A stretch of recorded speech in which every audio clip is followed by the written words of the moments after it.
Chapter 21. Presentiments are strange things, and so are sympathies, and so are signs, and the three combined make one mystery to which humanity has not yet found the key. I never laughed at presentiments in my life, because I have had strange ones of my own. Sympathies, I believe, exist, for instance, between far distant, long absent, wholly estranged relatives asserting, notwithstanding their alienation, the unity of the source to which each traces his origin, whose workings baffle mortal comprehension. And signs, for aught we know, may be but the sympathies of nature with man. When I was a little girl, only 6 years old, I one night heard Bessie Leaven say to Martha Abbott that she had been dreaming about a little child, and that to dream of children was a sure sign of trouble, either to oneself or one's kin. The saying may have worn out of my memory had not a circumstance immediately followed, which served indelibly to fix it there. The next day Bessie was sent for home to the deathbed of her little sister. Of late I had often recalled this saying and this incident, for during the past week scarcely a night had gone over my couch that had not brought with it a dream of an infant,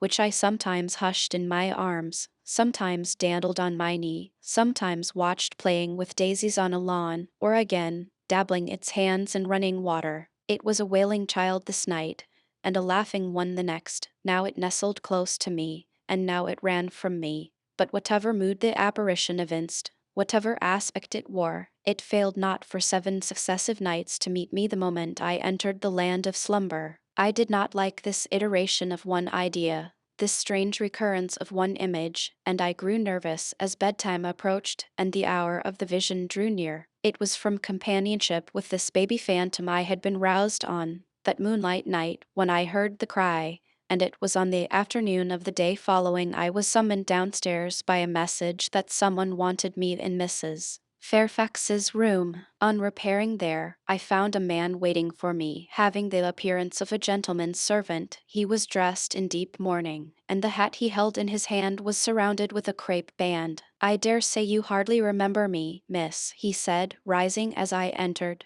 "but my name is Leaven. I lived coachman with Mrs. Reed when you were at Gateshead 8 or 9 years since, and I live there still. Oh, Robert, how do you do? I remember you very well. You used to give me a ride sometimes on Miss Georgiana's bay pony. And how is Bessie? You are married to Bessie?" "Yes, miss, my wife is very hearty, thank you. She brought me another little one about 2 months since. We have 3 now, and both mother and child are thriving." "And are the family well at the house, Robert?" "I am sorry I can't give you better news of them, miss. They are very badly at present, in great trouble." "I hope no one is dead," I said, glancing at his black dress. He too looked down at the crape round his hat and replied, "Mr. John died yesterday, was a week at his chambers in London." "Mr. John?" "Yes."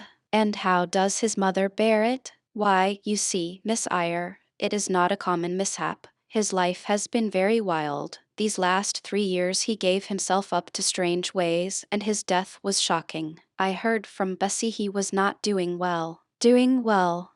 "He could not do worse. He ruined his health and his estate amongst the worst men and the worst women. He got into debt and into jail. His mother helped him out twice, but as soon as he was free he returned to his old companions and habits. His head was not strong. The knaves he lived amongst fooled him beyond anything I ever heard. He came down to Gateshead about 3 weeks ago and wanted Mrs. to give up all to him.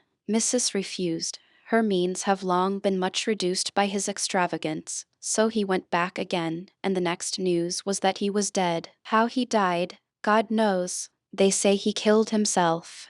I was silent. The tidings were frightful. Robert Leaven resumed. "Mrs. had been out of health herself for some time. She had got very stout, but was not strong with it, and the loss of money and fear of poverty were quite breaking her down. The information about Mr. John's death and the manner of it came too suddenly. It brought on a stroke. She was 3 days without speaking, but last Tuesday she seemed rather better. She appeared as if she wanted to say something, and kept making signs to my wife and mumbling. It was only yesterday morning, however, that Bessie understood she was pronouncing your name, and at last she made out the words, "Bring Jane. Fetch Jane Eyre. I want to speak to her." Bessie is not sure whether she is in her right mind or means anything by the words, but she told Miss Reed and Miss Georgiana and advised them to send for you. The young ladies put it off at first, but their mother grew so restless and said, "Jane, Jane," so many times that at last they consented.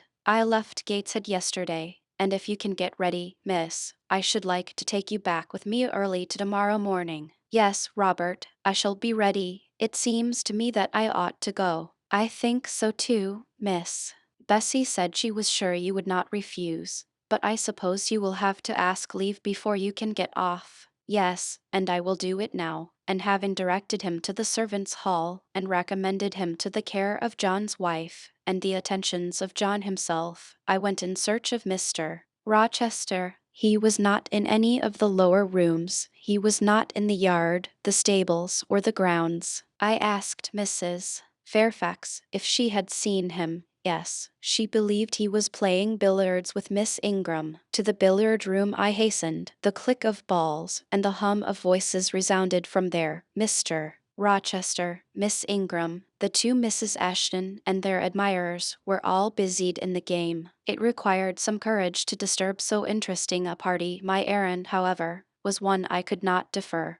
So I approached the master where he stood at Miss Ingram's side. She turned as I drew near, and looked at me haughtily. Her eyes seemed to demand, "What can the creeping creature want now?" And when I said, in a low voice, "Mr. Rochester," she made a movement as if tempted to order me away. I remember her appearance at the moment. It was very graceful and very striking. She wore a morning robe of sky-blue crepe. A gauzy azure scarf was twisted in her hair. She had been all animation with the game, and irritated pride did not lower the expression of her haughty lineaments. "Does that person want you?" she inquired of Mr. Rochester, and Mr. Rochester turned to see who the person was. He made a curious grimace, one of his strange and equivocal demonstrations, threw down his cue and followed me from the room. "Well, Jane," he said, as he rested his back against the schoolroom door, which he had shut.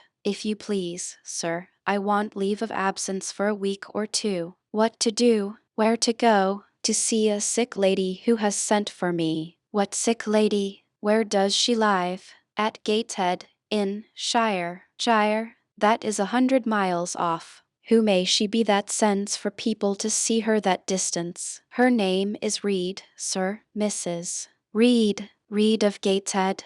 "There was a Reed of Gateshead, a magistrate." "It is his widow, sir." "And what have you to do with her? How do you know her?" "Mr. Reed was my uncle, my mother's brother." "The deuce he was. You never told me that before. You always said you had no relations." "None that would own me, sir." "Mr. Reed is dead, and his wife cast me off." "Why?" "Because I was poor and burdensome, and she disliked me." "But Reed left children? You must have cousins?" "Sir George Lynn was talking of a Reed of Gateshead yesterday, who, he said, was one of the veriest rascals on town, and Ingram was mentioning a Georgiana Reed of the same place, who was much admired for her beauty a season or two ago in London. John Reed is dead, too, sir. He ruined himself and half ruined his family, and is supposed to have committed suicide. The news so shocked his mother that it brought on an apoplectic attack." "And what good can you do her?" "Nonsense, Jane. I would never think of running 100 miles to see an old lady who will, perhaps, be dead before you reach her. Besides, you say she cast you off."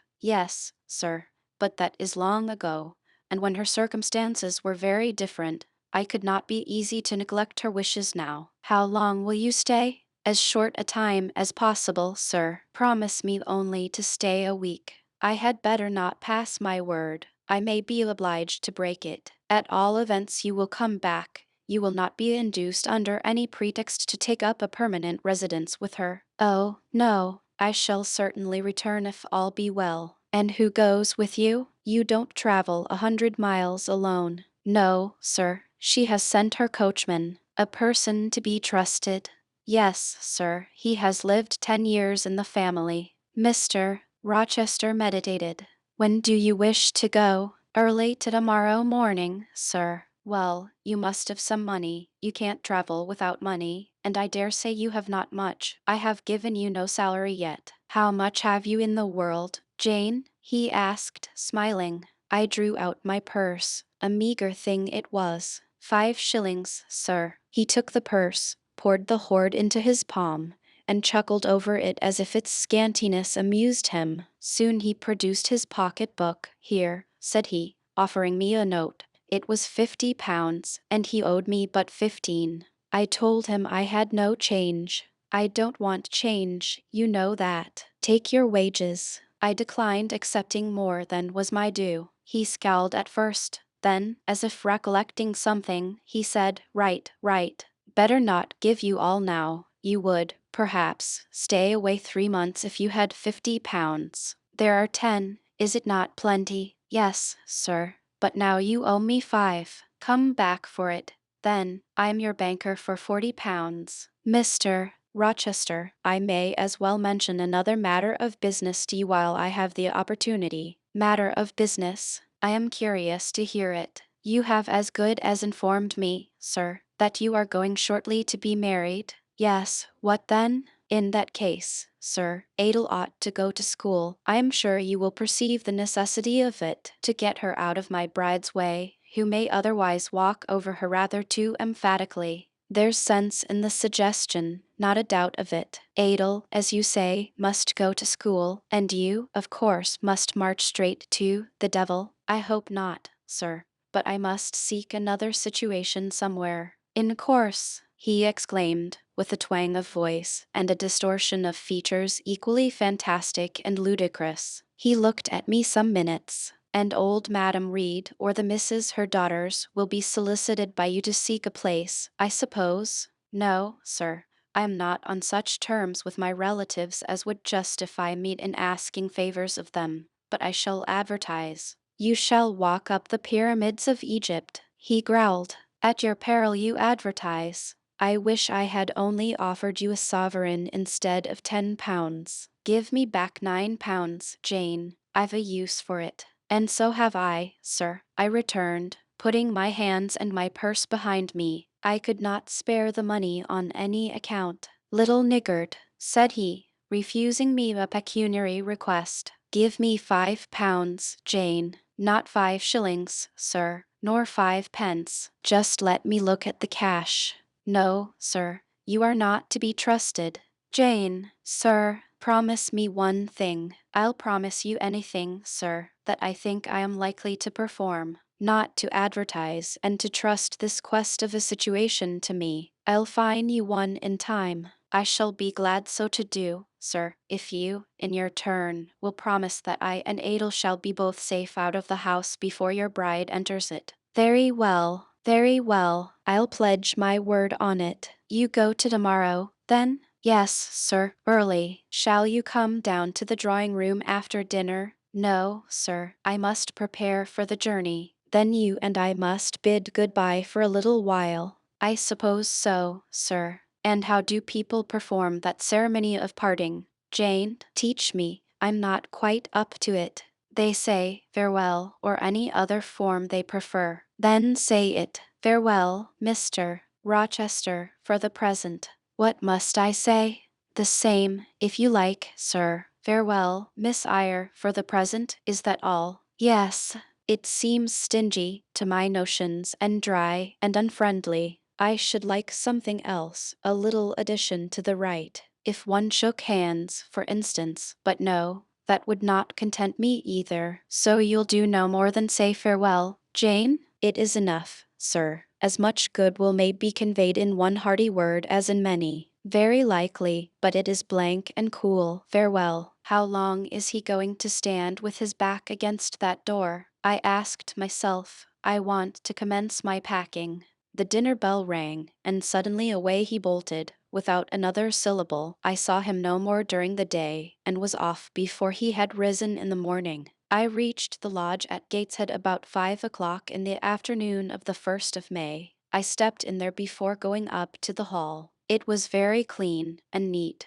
The ornamental windows were hung with little white curtains. The floor was spotless. The grate and fire irons were burnished bright, and the fire burnt clear. Bessie sat on the hearth, nursing her last-born, and Robert and his sister played quietly in a corner. "Bless you, I knew you would come," exclaimed Mrs. Levin as I entered.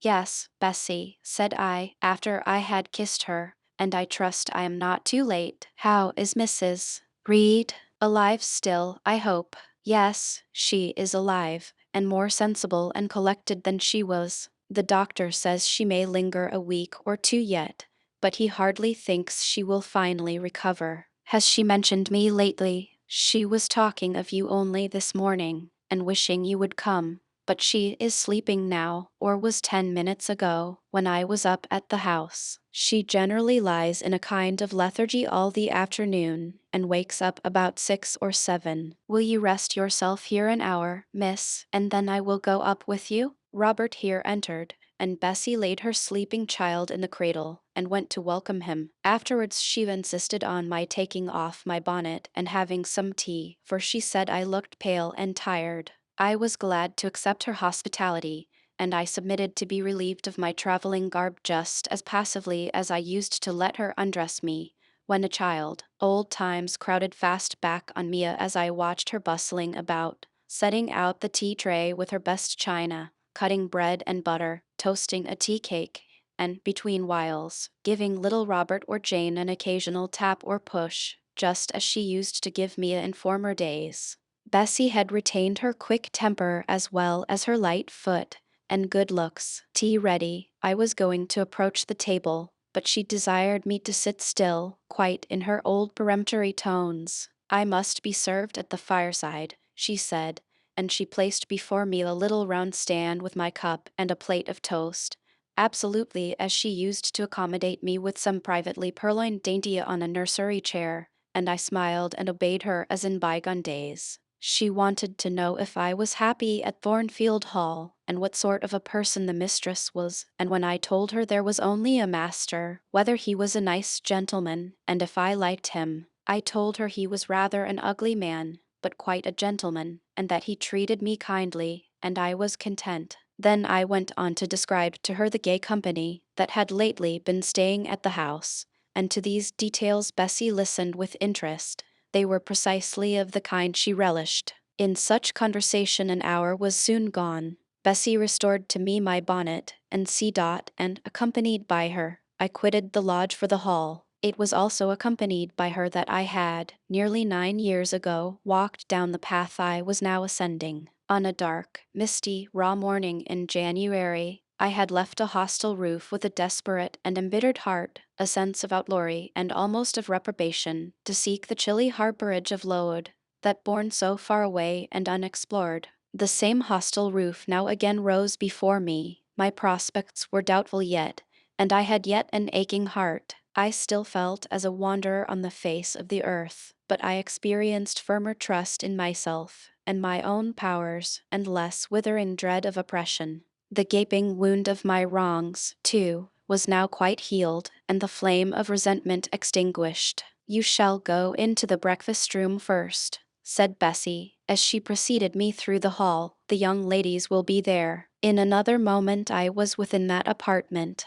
There was every article of furniture looking just as it did on the morning I was first introduced to Mr. Brocklehurst. The very rug he had stood upon still covered the hearth. Glancing at the bookcases, I thought I could distinguish the 2 volumes of Bewick's British Birds occupying their old place on the 3rd shelf, and Gulliver's Travels and the Arabian Nights ranged just above. The inanimate objects were not changed, but the living things had altered past recognition. 2 young ladies appeared before me, one very tall, almost as tall as Miss Ingram, very thin too, with a sallow face and severe mien. There was something ascetic in her look, which was augmented by the extreme plainness of a straight-skirted, black, stuff dress, a starched linen collar, hair combed away from the temples, and the nun-like ornament of a string of ebony beads and a crucifix. This I felt sure was Eliza, though I could trace little resemblance to her former self in that elongated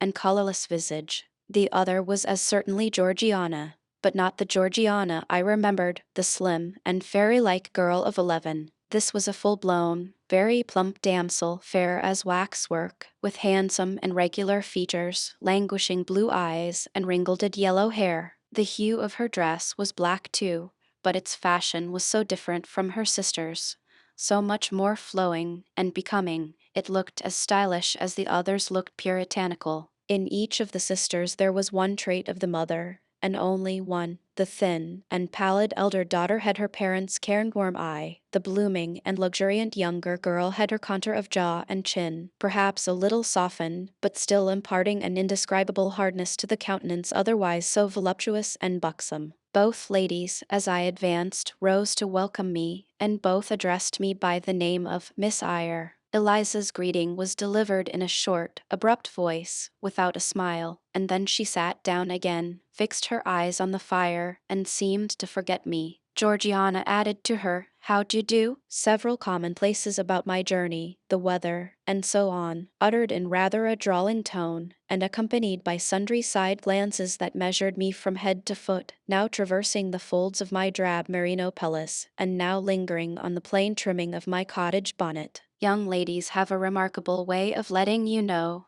that they think you a quiz without actually saying the words. A certain superciliousness of look, coolness of manner, nonchalance of tone, express fully their sentiments on the point, without committing them by any positive rudeness in word or deed. A sneer, however, whether covert or open, had now no longer that power over me it once possessed. As I sat between my cousins, I was surprised to find how easy I felt under the total neglect of the one and the semi-sarcastic attentions of the other. Eliza did not mortify, nor Georgiana ruffle me. The fact was, I had other things to think about.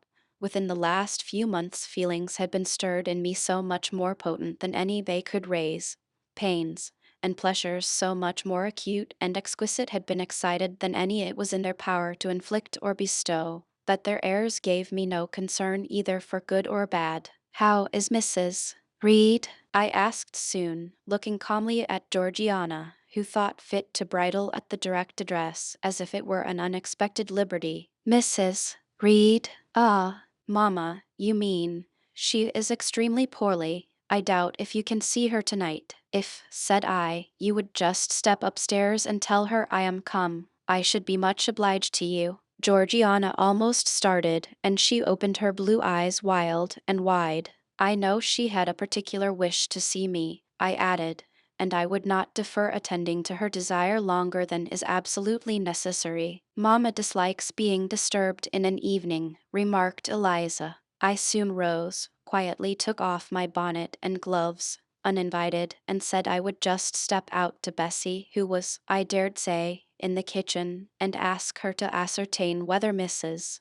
Reed was disposed to receive me or not tonight. I went, and having found Bessie and dispatched her on my errand, I proceeded to take further measures. It had heretofore been my habit always to shrink from arrogance. Received as I had been today, I should, a year ago, have resolved to quit Gateshead the very next morning. Now, it was disclosed to me all at once that that would be a foolish plan. I had taken a journey of 100 miles to see my aunt, and I must stay with her till she was better, or dead. As to her daughter's pride or folly, I must put it on one side, make myself independent of it. So I addressed the housekeeper, asked her to show me a room, told her I should probably be a visitor here for a week or two, had my trunk conveyed to my chamber, and followed it there myself. I met Bessie on the landing. "Missus is awake," said she. "I have told her you are here. Come and let us see if she will know you." I did not need to be guided to the well-known room, to which I had so often been summoned for chastisement or reprimand in former days. I hastened before Bessie. I softly opened the door. A shaded light stood on the table, for it was now getting dark. There was the great four-post bed with amber hangings as of old. There the toilet table, the armchair, and the footstool, at which I had 100 times been sentenced to kneel, to ask pardon for offences by me uncommitted. I looked into a certain corner near, half expecting to see the slim outline of a once dreaded switch which used to lurk there, waiting to leap out implike and lace my quivering palm or shrinking neck. I approached the bed, I opened the curtains, and leant over the high-piled pillows. Well did I remember Mrs. Reed's face, and I eagerly sought the familiar image. It is a happy thing that time quells the longings of vengeance and hushes the promptings of rage and aversion. I had left this woman in bitterness and hate, and I came back to her now with no other emotion than a sort of ruth for her great sufferings, and a strong yearning to forget and forgive all injuries, to be reconciled and clasp hands in amity. The well-known face was there, stern, relentless as ever. There was that peculiar eye which nothing could melt, and the somewhat raised, imperious, despotic eyebrow. How often had it lowered on me menace and hate, and how the recollection of childhood's terrors and sorrows revived as I traced its harsh line now. And yet I stooped down and kissed her. She looked at me. "Is this Jane Eyre?" she said. "Yes, Aunt Reed. How are you, dear aunt?" I had once vowed that I would never call her aunt again. I thought it no sin to forget and break that vow now. My fingers had fastened on her hand, which lay outside the sheet. Had she pressed mine kindly, I should at that moment have experienced true pleasure. But unimpressionable natures are not so soon softened, nor are natural antipathies so readily eradicated. Mrs. Reed took her hand away, and, turning her face rather from me, she remarked that the night was warm. Again she regarded me so icily, I felt at once that her opinion of me, her feeling towards me, was unchanged and unchangeable. I knew by her stony eye, opaque to tenderness, indissoluble to tears, that she was resolved to consider me bad to the last, because to believe me good would give her no generous pleasure, only a sense of mortification. I felt pain, and then I felt ire, and then I felt a determination to subdue her, to be her mistress in spite both of her nature and her will. My tears had risen, just as in childhood. I ordered them back to their source. I brought a chair to the bed head. I sat down and leaned over the pillow. "You sent for me," I said, "and I am here, and it is my intention to stay till I see how you get on. Though, of course, you have seen my daughters?" "Yes." "Well, you may tell them I wish you to stay till I can talk some things over with you I have on my mind. Tonight it is too late, and I have a difficulty in recalling them. But there was something I wished to say. Let me see." The wandering look and changed utterance told what wreck had taken place in her once vigorous frame. Turning restlessly, she drew the bedclothes round her. My elbow, resting on a corner of the quilt, fixed it down. She was at once irritated. "Sit up," said she. "Don't annoy me with holding the clothes fast. Are you Jane Eyre?" "I am Jane Eyre. I have had more trouble with that child than any one would believe. Such a burden to be left on my hands, and so much annoyance as she caused me, daily and hourly, with her incomprehensible disposition, and her sudden starts of temper, and her continual, unnatural watchings of one's movements. I declare she talked to me once like something mad, or like a fiend. No child ever spoke or looked as she did. I was glad to get her away from the house." "What did they do with her at Lode?" "The fever broke out there, and many of the pupils died. She, however, did not die, but I said she did. I wish she had died." "A strange wish, Mrs. Reed.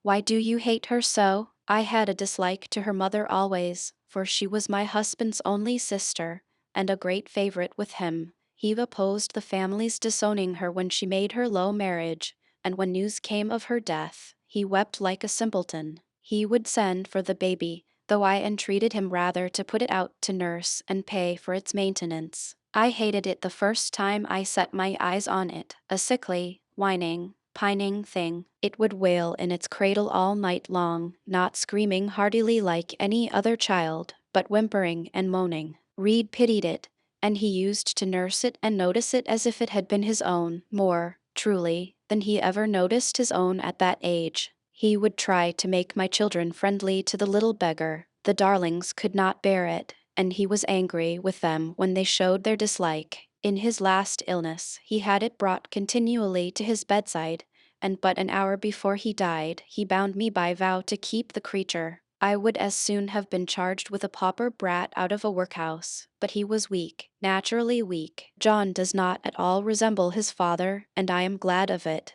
John is like me and like my brothers, he is quite a Gibson. Oh, I wish he would cease tormenting me with letters for money. I have no more money to give him. We are getting poor. I must send away half the servants and shut up part of the house, or let it off. I can never submit to do that, yet how are we to get on? 2/3 of my income goes in paying the interest of mortgages. John gambles dreadfully, and always loses, poor boy. He is beset by sharpers. John is sunk and degraded, his look is frightful. I feel ashamed for him when I see him. She was getting much excited. I think I had better leave her now, said I to Bessie, who stood on the other side of the bed. Perhaps you had, miss, but she often talks in this way towards night. In the morning she is calmer. I rose. Stop, exclaimed Mrs. Reed. There is another thing I wished to say. He threatens me. He continually threatens me with his own death, or mine, and I dream sometimes that I see him laid out with a great wound in his throat, or with a swollen and blackened face. I am come to a strange pass. I have heavy troubles. What is to be done? How is the money to be had? Bessie now endeavored to persuade her to take a sedative draught. She succeeded with difficulty. Soon after, Mrs. Reed grew more composed and sank into a dozing state. I then left her. More than 10 days elapsed before I had again any conversation with her. She continued either delirious or lethargic, and the doctor forbade everything which could painfully excite her. Meantime, I got on as well as I could with Georgiana and Eliza. They were very cold, truly, at first. Eliza would sit half the day sewing, reading, or writing, and scarcely utter a word either to me or her sister. Georgiana would chatter nonsense to her canary bird by the hour, and take no notice of me. But I was determined not to seem at a loss for occupation or amusement. I had brought my drawing materials with me, and they served me for both. Provided with a case of pencils and some sheets of paper, I used to take a seat apart from them, near the window, and busy myself in sketching fancy vignettes, representing any scene that happened momentarily to shape itself in the ever-shifting kaleidoscope of imagination. A glimpse of sea between two rocks, the rising moon, and a ship crossing its disk, a group of reeds and water flags, and a naiad's head, crowned with lotus flowers rising out of them, an elf sitting in a hedge sparrow's nest, under a wreath of hawthorn bloom. One morning I fell to sketching a face. What sort of a face it was to be, I did not care or know. I took a soft black pencil, gave it a broad point, and worked away. Soon I had traced on the paper a broad and prominent forehead and a square lower outline of visage. That contour gave me pleasure. My fingers proceeded actively to fill it with features. Strongly marked horizontal eyebrows must be traced under that brow. Then followed, naturally, a well-defined nose, with a straight ridge and full nostrils, then a flexible-looking mouth, by no means narrow, then a firm chin, with a decided cleft down the middle of it, of course. Some black whiskers were wanted, and some jetty hair, tufted on the temples and waved above the forehead. Now for the eyes. I had left them to the last because they required the most careful working. I drew them large. I shaped them well. The eyelashes I traced long and somber, the irids lustrous and large. Good, but not quite the thing, I thought, as I surveyed the effect. They want more force and spirit, and I wrought the shades blacker, that the lights may flash more brilliantly. A happy touch or two secured success. There, I had a friend's face under my gaze, and what did it signify that those young ladies turned their backs on me? I looked at it. I smiled at the speaking likeness. I was absorbed and content. "Is that a portrait of someone you know?" asked Eliza, who had approached me unnoticed. I responded that it was merely a fancy head, and hurried it beneath the other sheets. Of course, I lied. It was, in fact, a very faithful representation of Mr. Rochester. But what was that to her, or to any one but myself? Georgiana also advanced to look. The other drawings pleased her much, but she called that an ugly man. They both seemed surprised at my skill. I offered to sketch their portraits, and each, in turn, sat for a pencil outline. Then Georgiana produced her album. I promised to contribute a watercolor drawing. This put her at once into good humor. She proposed a walk in the grounds. Before we had been out 2 hours, We were deep in a confidential conversation. She had favored me with a description of the brilliant winter she had spent in London 2 seasons ago, of the admiration she had there excited, the attention she had received, and I even got hints of the titled conquests she had made. In the course of the afternoon and evening these hints were enlarged on. Various soft conversations were reported, and sentimental scenes represented, and, in short, a volume of a novel of fashionable life was that day improvised by her for my benefit. The communications were renewed from day to day. They always ran on the same theme: herself, her loves, and woes. It was strange she never once adverted either to her mother's illness, or her brother's death, or the present gloomy state of the family prospects. Her mind seemed wholly taken up with reminiscences of past gaiety, and aspirations after dissipations to come. She passed about 5 minutes each day in her mother's sick room, and no more. Eliza still spoke little. She had evidently no time to talk. I never saw a busier person than she seemed to be. Yet it was difficult to say what she did, or rather, to discover any result of her diligence. She had an alarm to call her up early. I know not how she occupied herself before breakfast, but after that meal she divided her time into regular portions, and each hour had its allotted task. 3 times a day she studied a little book, which I found, on inspection, was a common prayer book. I asked her once what was the great attraction of that volume, and she said, the rubric. 3 hours she gave to stitching, with gold thread, the border of a square crimson cloth, almost large enough for a carpet. In answer to my inquiries after the use of this article, she informed me it was a covering for the altar of a new church lately erected near Gateshead. 2 hours she devoted to her diary, 2 to working by herself in the kitchen garden, and 1 to the regulation of her accounts. She seemed to want no company, no conversation. I believe she was happy in her way. This routine sufficed for her, and nothing annoyed her so much as the occurrence of any incident which forced her to vary its clockwork regularity. She told me one evening, when more disposed to be communicative than usual, that John's conduct and the threatened ruin of the family had been a source of profound affliction to her. But she had now, she said, settled her mind and formed her resolution. Her own fortune she had taken care to secure, and when her mother died, and it was wholly improbable, she tranquilly remarked, that she should either recover or linger long, she would execute a long-cherished project, seek a retirement where punctual habits would be permanently secured from disturbance, and place safe barriers between herself and a frivolous world. I asked if Georgiana would accompany her. Of course not. Georgiana and she had nothing in common. They never had. She would not be burdened with her society for any consideration. Georgiana should take her own course, and she, Eliza, would take hers. Georgiana, when not unburdening her heart to me, spent most of her time in lying on the sofa, fretting about the dullness of the house, and wishing over and over again that her Aunt Gibson would send her an invitation up to town. It would be so much better, she said, if she could only get out of the way for a month or 2, till all was over. I did not ask what she meant by all being over,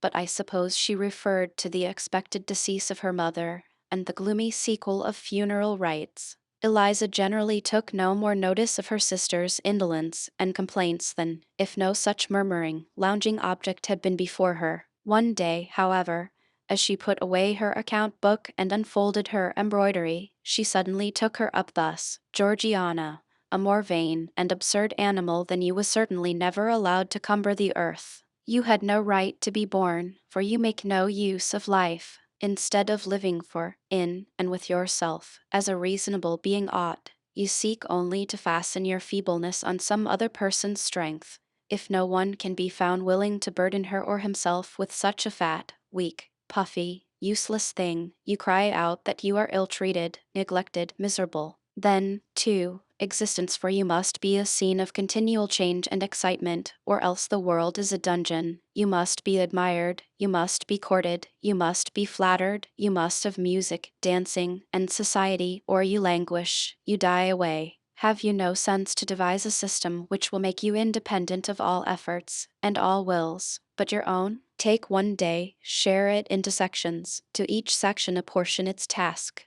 Leave no stray unemployed quarters of an hour, 10 minutes, 5 minutes, include all. Do each piece of business in its turn with method, with rigid regularity. The day will close almost before you are aware it has begun, and you are indebted to no one for helping you to get rid of one vacant moment. You have had to seek no one's company, conversation, sympathy, forbearance. You have lived, in short, as an independent being ought to do. Take this advice, the first and last I shall offer you, then you will not want me or any one else, happen what may. Neglect it, though on as heretofore, craving, whining, and idling, and suffer the results of your idiocy, however bad and insufferable they may be. I tell you this plainly, and listen, for though I shall no more repeat what I am now about to say, I shall steadily act on it. After my mother's death, I wash my hands of you. From the day her coffin is carried to the vault in Gateshead Church, you and I will be as separate as if we had never known each other.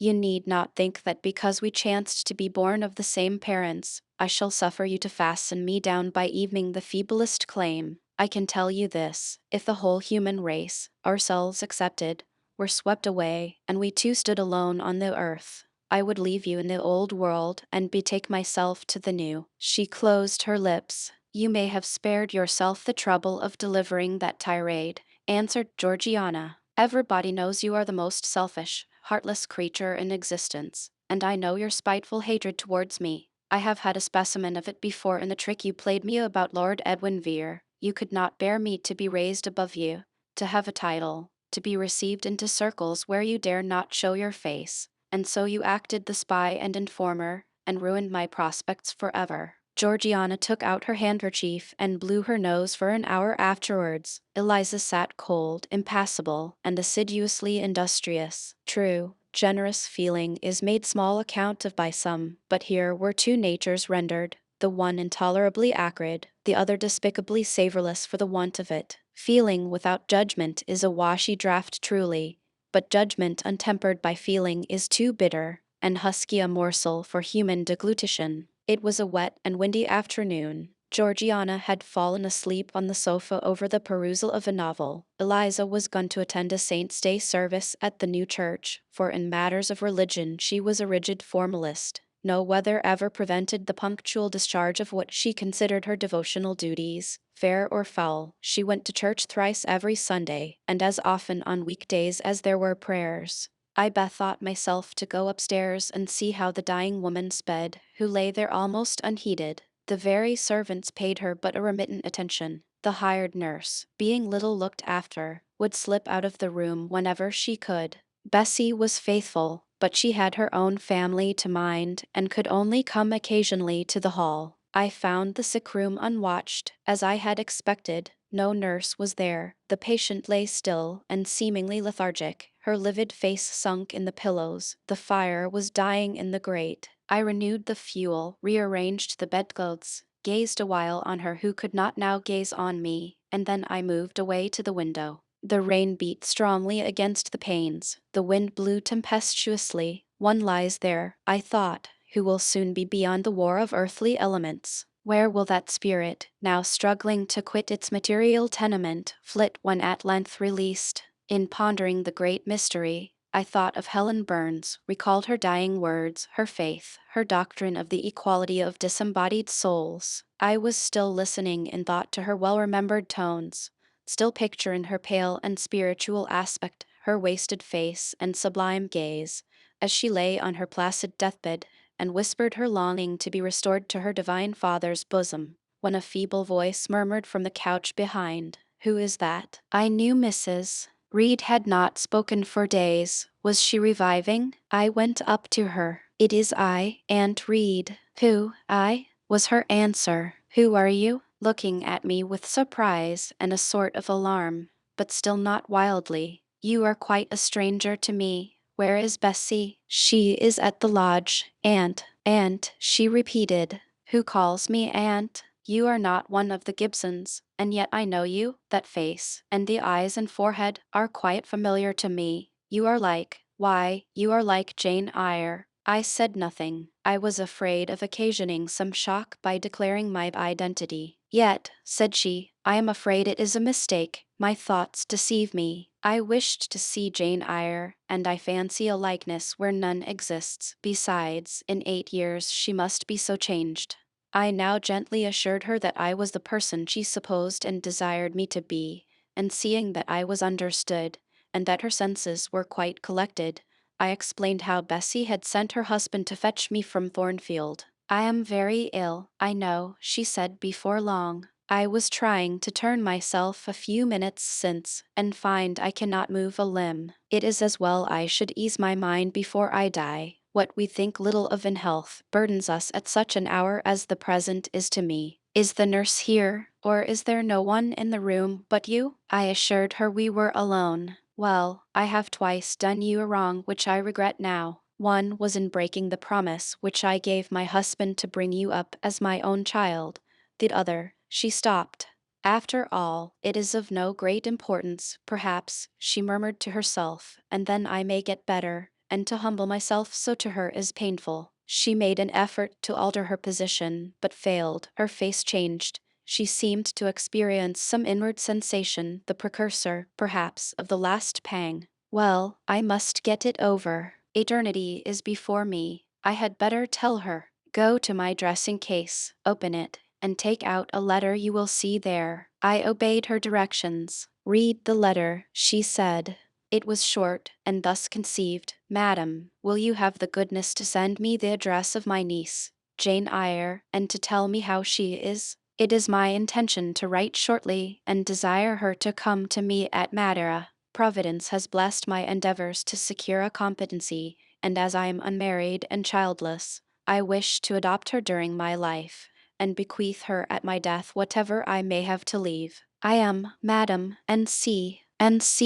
John Eyre, Madeira. It was dated 3 years back. Why did I never hear of this? I asked.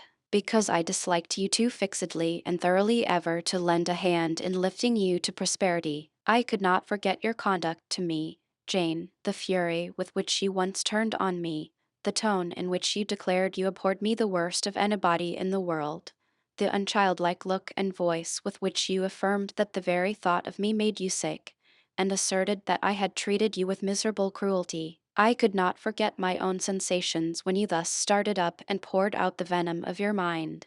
I felt fear as if an animal that I had struck or pushed had looked up at me with human eyes and cursed me in a man's voice. Bring me some water. Oh, make haste. Dear Mrs. Read, said I, as I offered her the draught she required.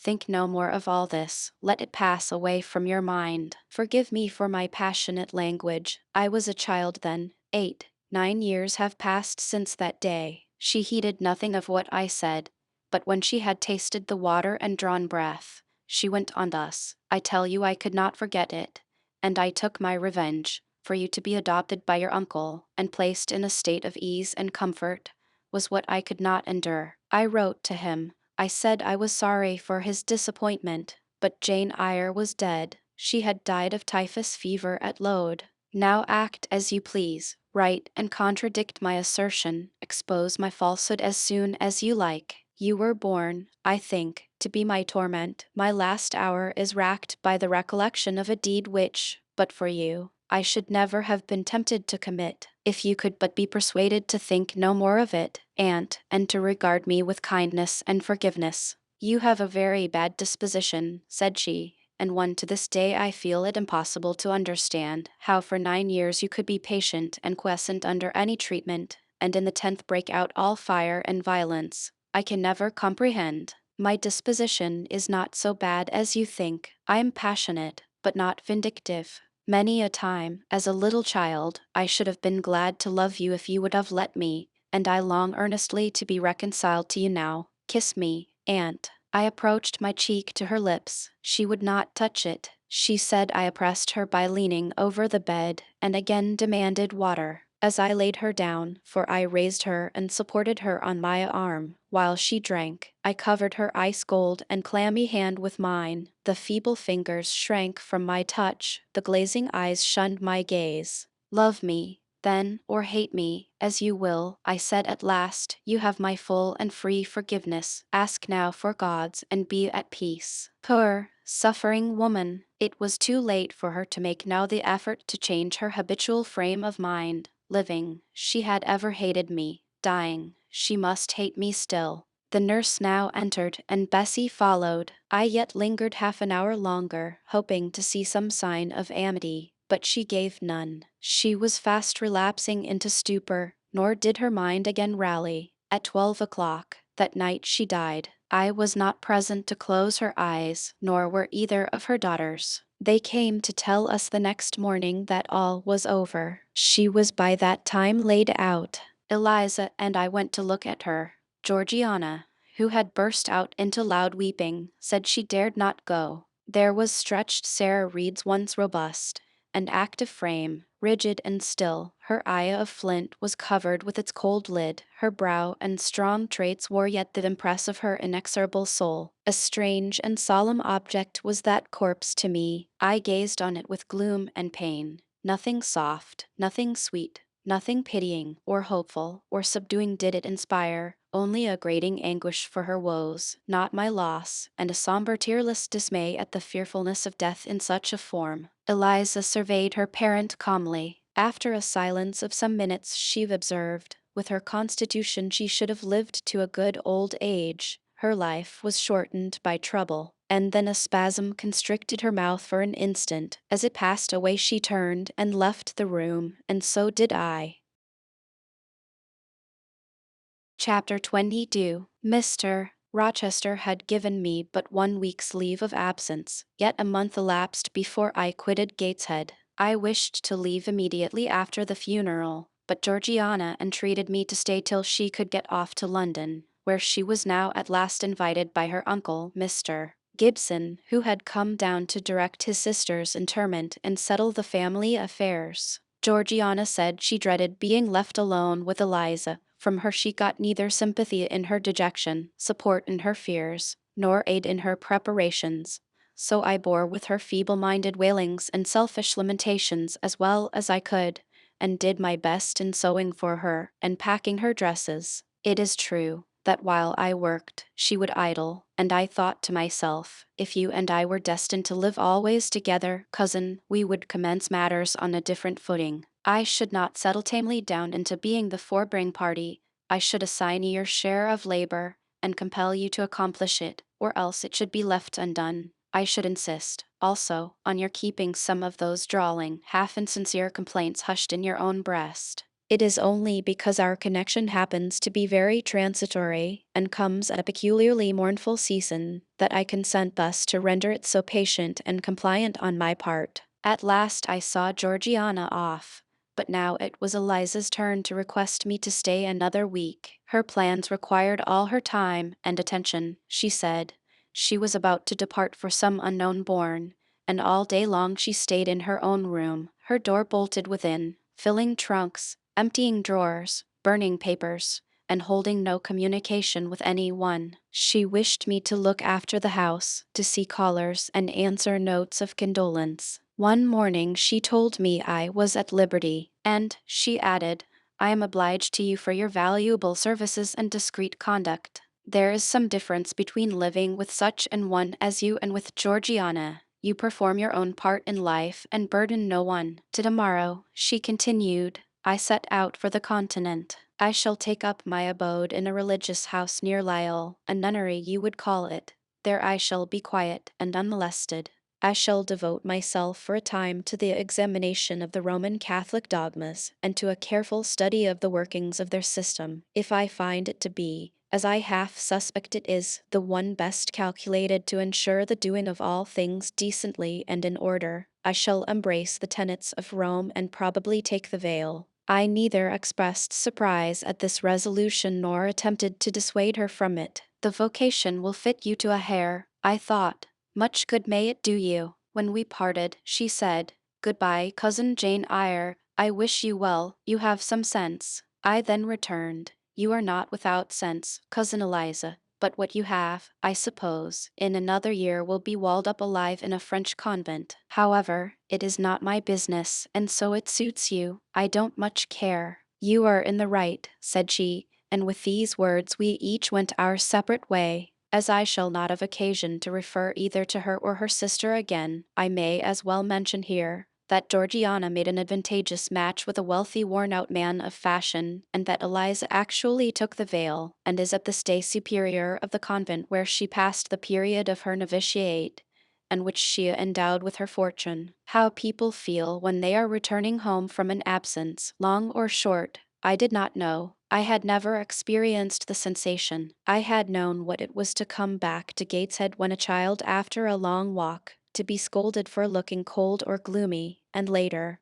what it was to come back from church to load, to long for a plenteous meal and a good fire, and to be unable to get either. Neither of these returnings was very pleasant or desirable. No magnet drew me to a given point, increasing in its strength of attraction the nearer I came. The return to Thornfield was yet to be tried. My journey seemed tedious, very tedious. 50 miles one day, a night spent at an inn, 50 miles the next day. During the first 12 hours I thought of Mrs. Reed in her last moments.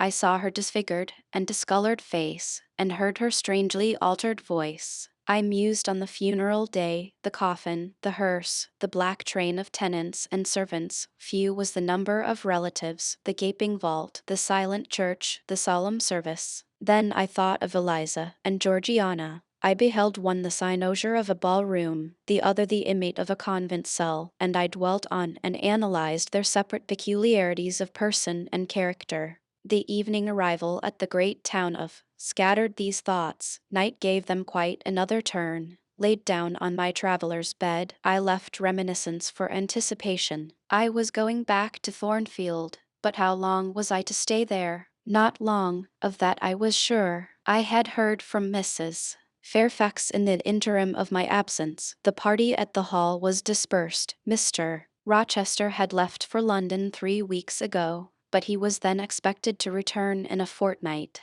Mrs. Fairfax surmised that he was going to make arrangements for his wedding, as he had talked of purchasing a new carriage. She said the idea of his marrying Miss Ingram still seemed strange to her, but from what everybody said, and from what she had herself seen, she could no longer doubt that the event would shortly take place. "You would be strangely incredulous if you did doubt it," was my mental comment. "I don't doubt it." The question followed, where was I to go? I dreamt of Miss Ingram all the night. In a vivid morning dream I saw her closing the gates of Thornfield against me and pointing me out another road, and Mr. Rochester looked on with his arms folded, smiling sardonically, as it seemed, at both her and me. I had not notified to Mrs. Fairfax the exact day of my return, for I did not wish either car or carriage to meet me at Millcote. I proposed to walk the distance quietly by myself, and very quietly, after leaving my box in the ostler's care, did I slip away from the George Inn about 6 o'clock of a June evening, and take the old road to Thornfield, a road which lay chiefly through fields, and was now little frequented.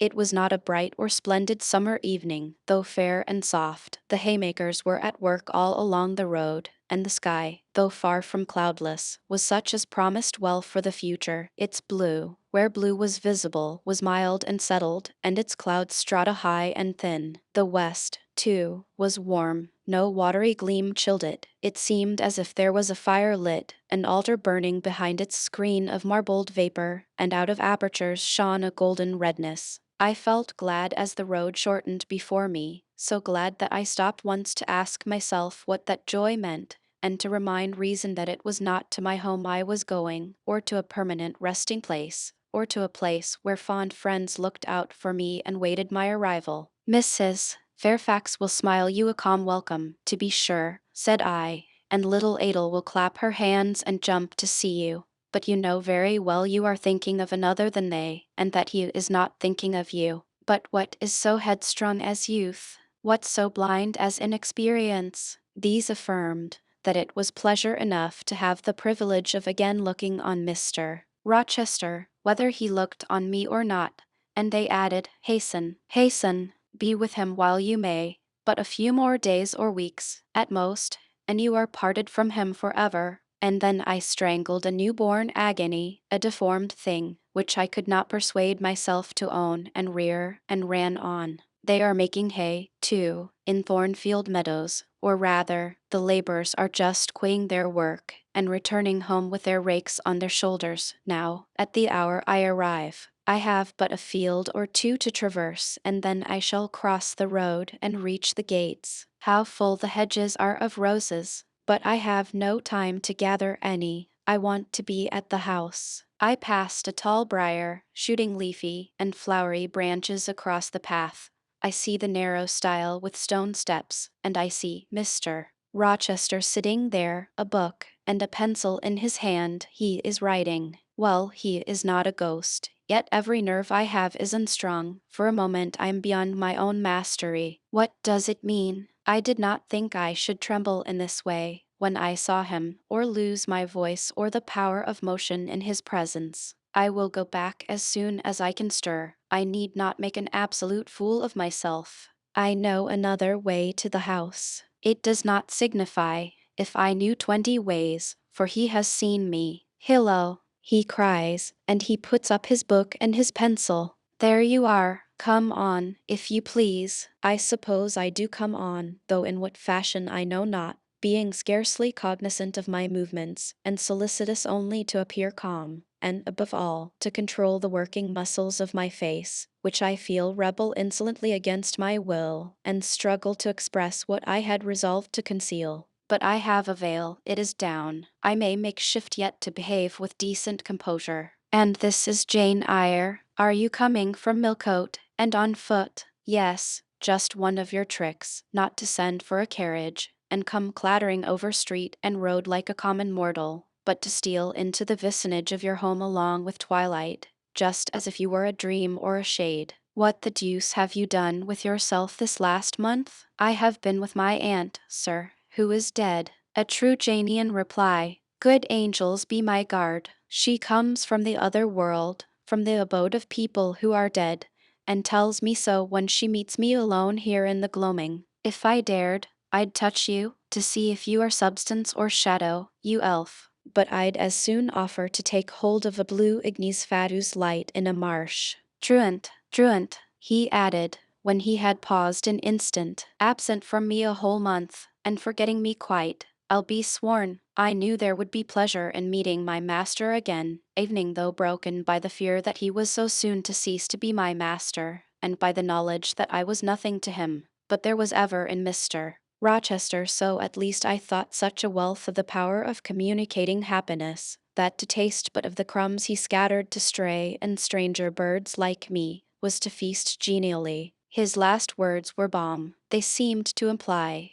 that it imported something to him whether I forgot him or not. And he had spoken of Thornfield as my home. Would that it were my home. He did not leave the stile, and I hardly liked to ask to go by. I inquired soon if he had not been to London. Yes, I suppose you found that out by second sight. Mrs. Fairfax told me in a letter. And did she inform you what I went to do? Oh, yes, sir. Everybody knew your errand. You must see the carriage, Jane, and tell me if you don't think it will suit Mrs. Rochester exactly, and whether she won't look like Queen Boadicea, leaning back against those purple cushions. I wish, Jane, I were a trifle better adapted to match with her externally. Tell me now, fairy as you are, can't you give me a charm, or a philter, or something of that sort, to make me a handsome man? It would be past the power of magic, sir, and in thought,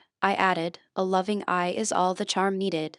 To such you are handsome enough, or rather your sternness has a power beyond beauty. Mr. Rochester had sometimes read my unspoken thoughts with an acumen to me incomprehensible. In the present instance he took no notice of my abrupt vocal response, but he smiled at me with a certain smile he had of his own, and which he used but on rare occasions. He seemed to think it too good for common purposes. It was the real sunshine of feeling. He shed it over me now. Pass, Janet, said he, making room for me to cross the stile. Go up home, and stay your weary little wandering feet at a friend's threshold. All I had now to do was to obey him in silence. No need for me to colloquize further. I got over the stile without a word, and meant to leave him calmly. An impulse held me fast, a force turned me round. I said, or something in me said for me, and in spite of me, "Thank you, Mr. Rochester, for your great kindness. I am strangely glad to get back again to you, and wherever you are is my home, my only home." I walked on so fast. That evening he could hardly have overtaken me had he tried. Little Adel was half wild with delight when she saw me. Mrs. Fairfax received me with her usual plain friendliness. Lee smiled, and evening Sophie bid me bonsoir with glee. This was very pleasant. There is no happiness like that of being loved by your fellow creatures, and feeling that your presence is an addition to their comfort. I, that evening, shut my eyes resolutely against the future. I stopped my ears against the voice that kept warning me of near separation and coming grief. When tea was over and Mrs. Fairfax had taken her knitting, and I had assumed a low seat near her, and Adel, kneeling on the carpet, had nestled close up to me, and a sense of mutual affection seemed to surround us with a ring of golden peace, I uttered a silent prayer that we may not be parted far or soon. But when, as we thus sat, Mr. Rochester entered, unannounced, and looking at us, seemed to take pleasure in the spectacle of a group so amicable, when he said he supposed the old lady was all right now that she had got her adopted daughter back again, and added that he saw Adel was Prt Crocker sa petite maman anglaise, I half ventured to hope that he would, evening after his marriage, keep us together somewhere under the shelter of his protection, and not quite exiled from the sunshine of his presence. A fortnight of dubious calm succeeded my return to Thornfield Hall. Nothing was said of the master's marriage, and I saw no preparation going on for such an event. Almost every day I asked Mrs. Fairfax if she had yet heard anything decided. Her answer was always in the negative.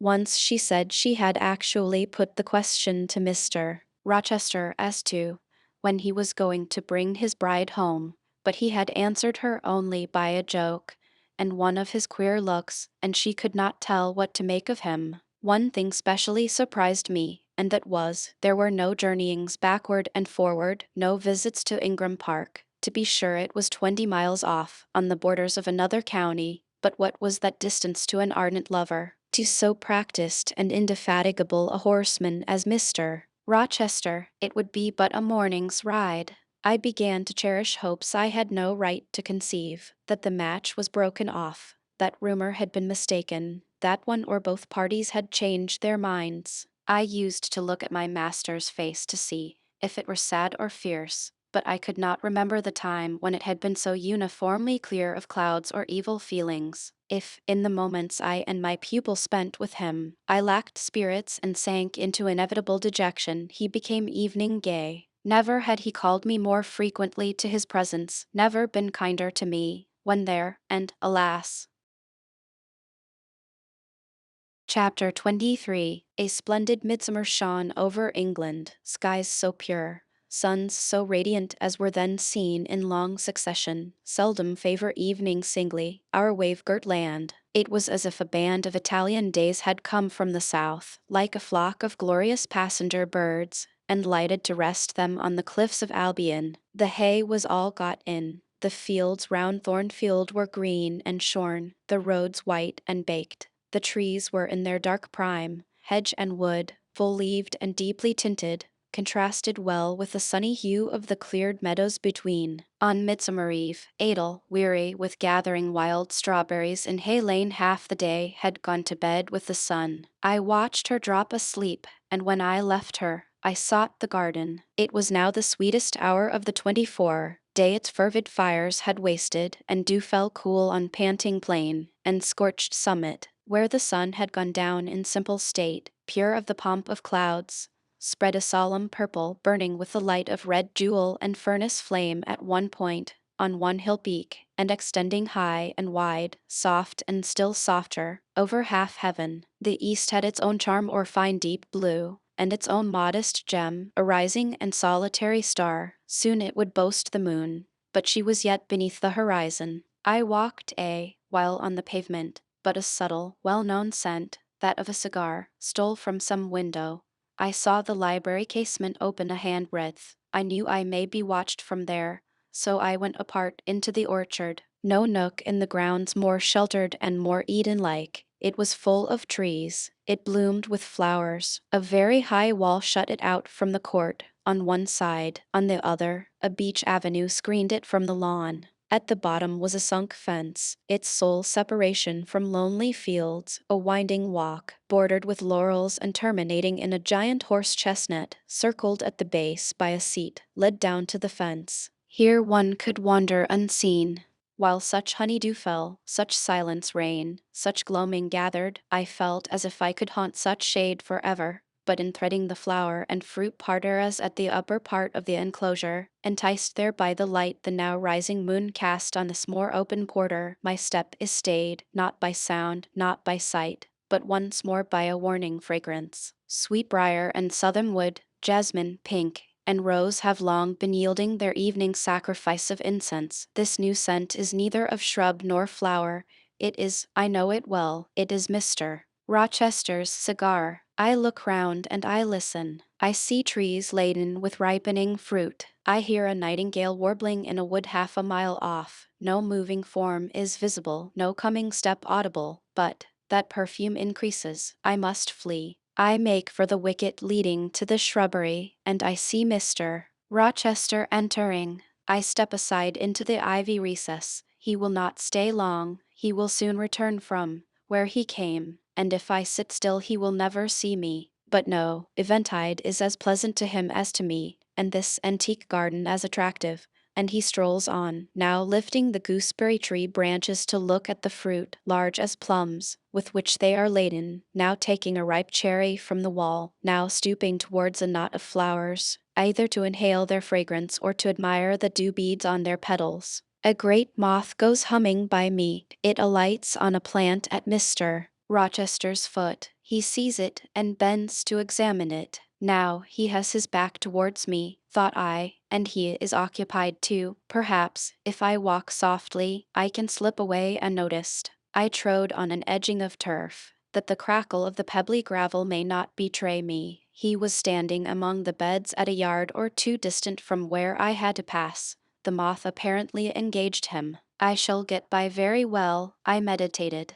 As I crossed his shadow, thrown long over the garden by the moon, not yet risen high, he said quietly, without turning, "Jane, come and look at this fellow." I had made no noise. He had not eyes behind. Could his shadow feel? I started at first, and then I approached him. "Look at his wings," said he. "He reminds me rather of a West Indian insect. One does not often see so large and gay a night rover in England. There, he is flown." The moth roamed away. I was sheepishly retreating also, but Mr. Rochester followed me, and when we reached the wicket, he said, "Turn back. On so lovely a night it is a shame to sit in the house, and surely no one can wish to go to bed while sunset is thus at meeting with moonrise. It is one of my faults, that though my tongue is sometimes prompt enough at an answer, there are times when it sadly fails me in framing an excuse.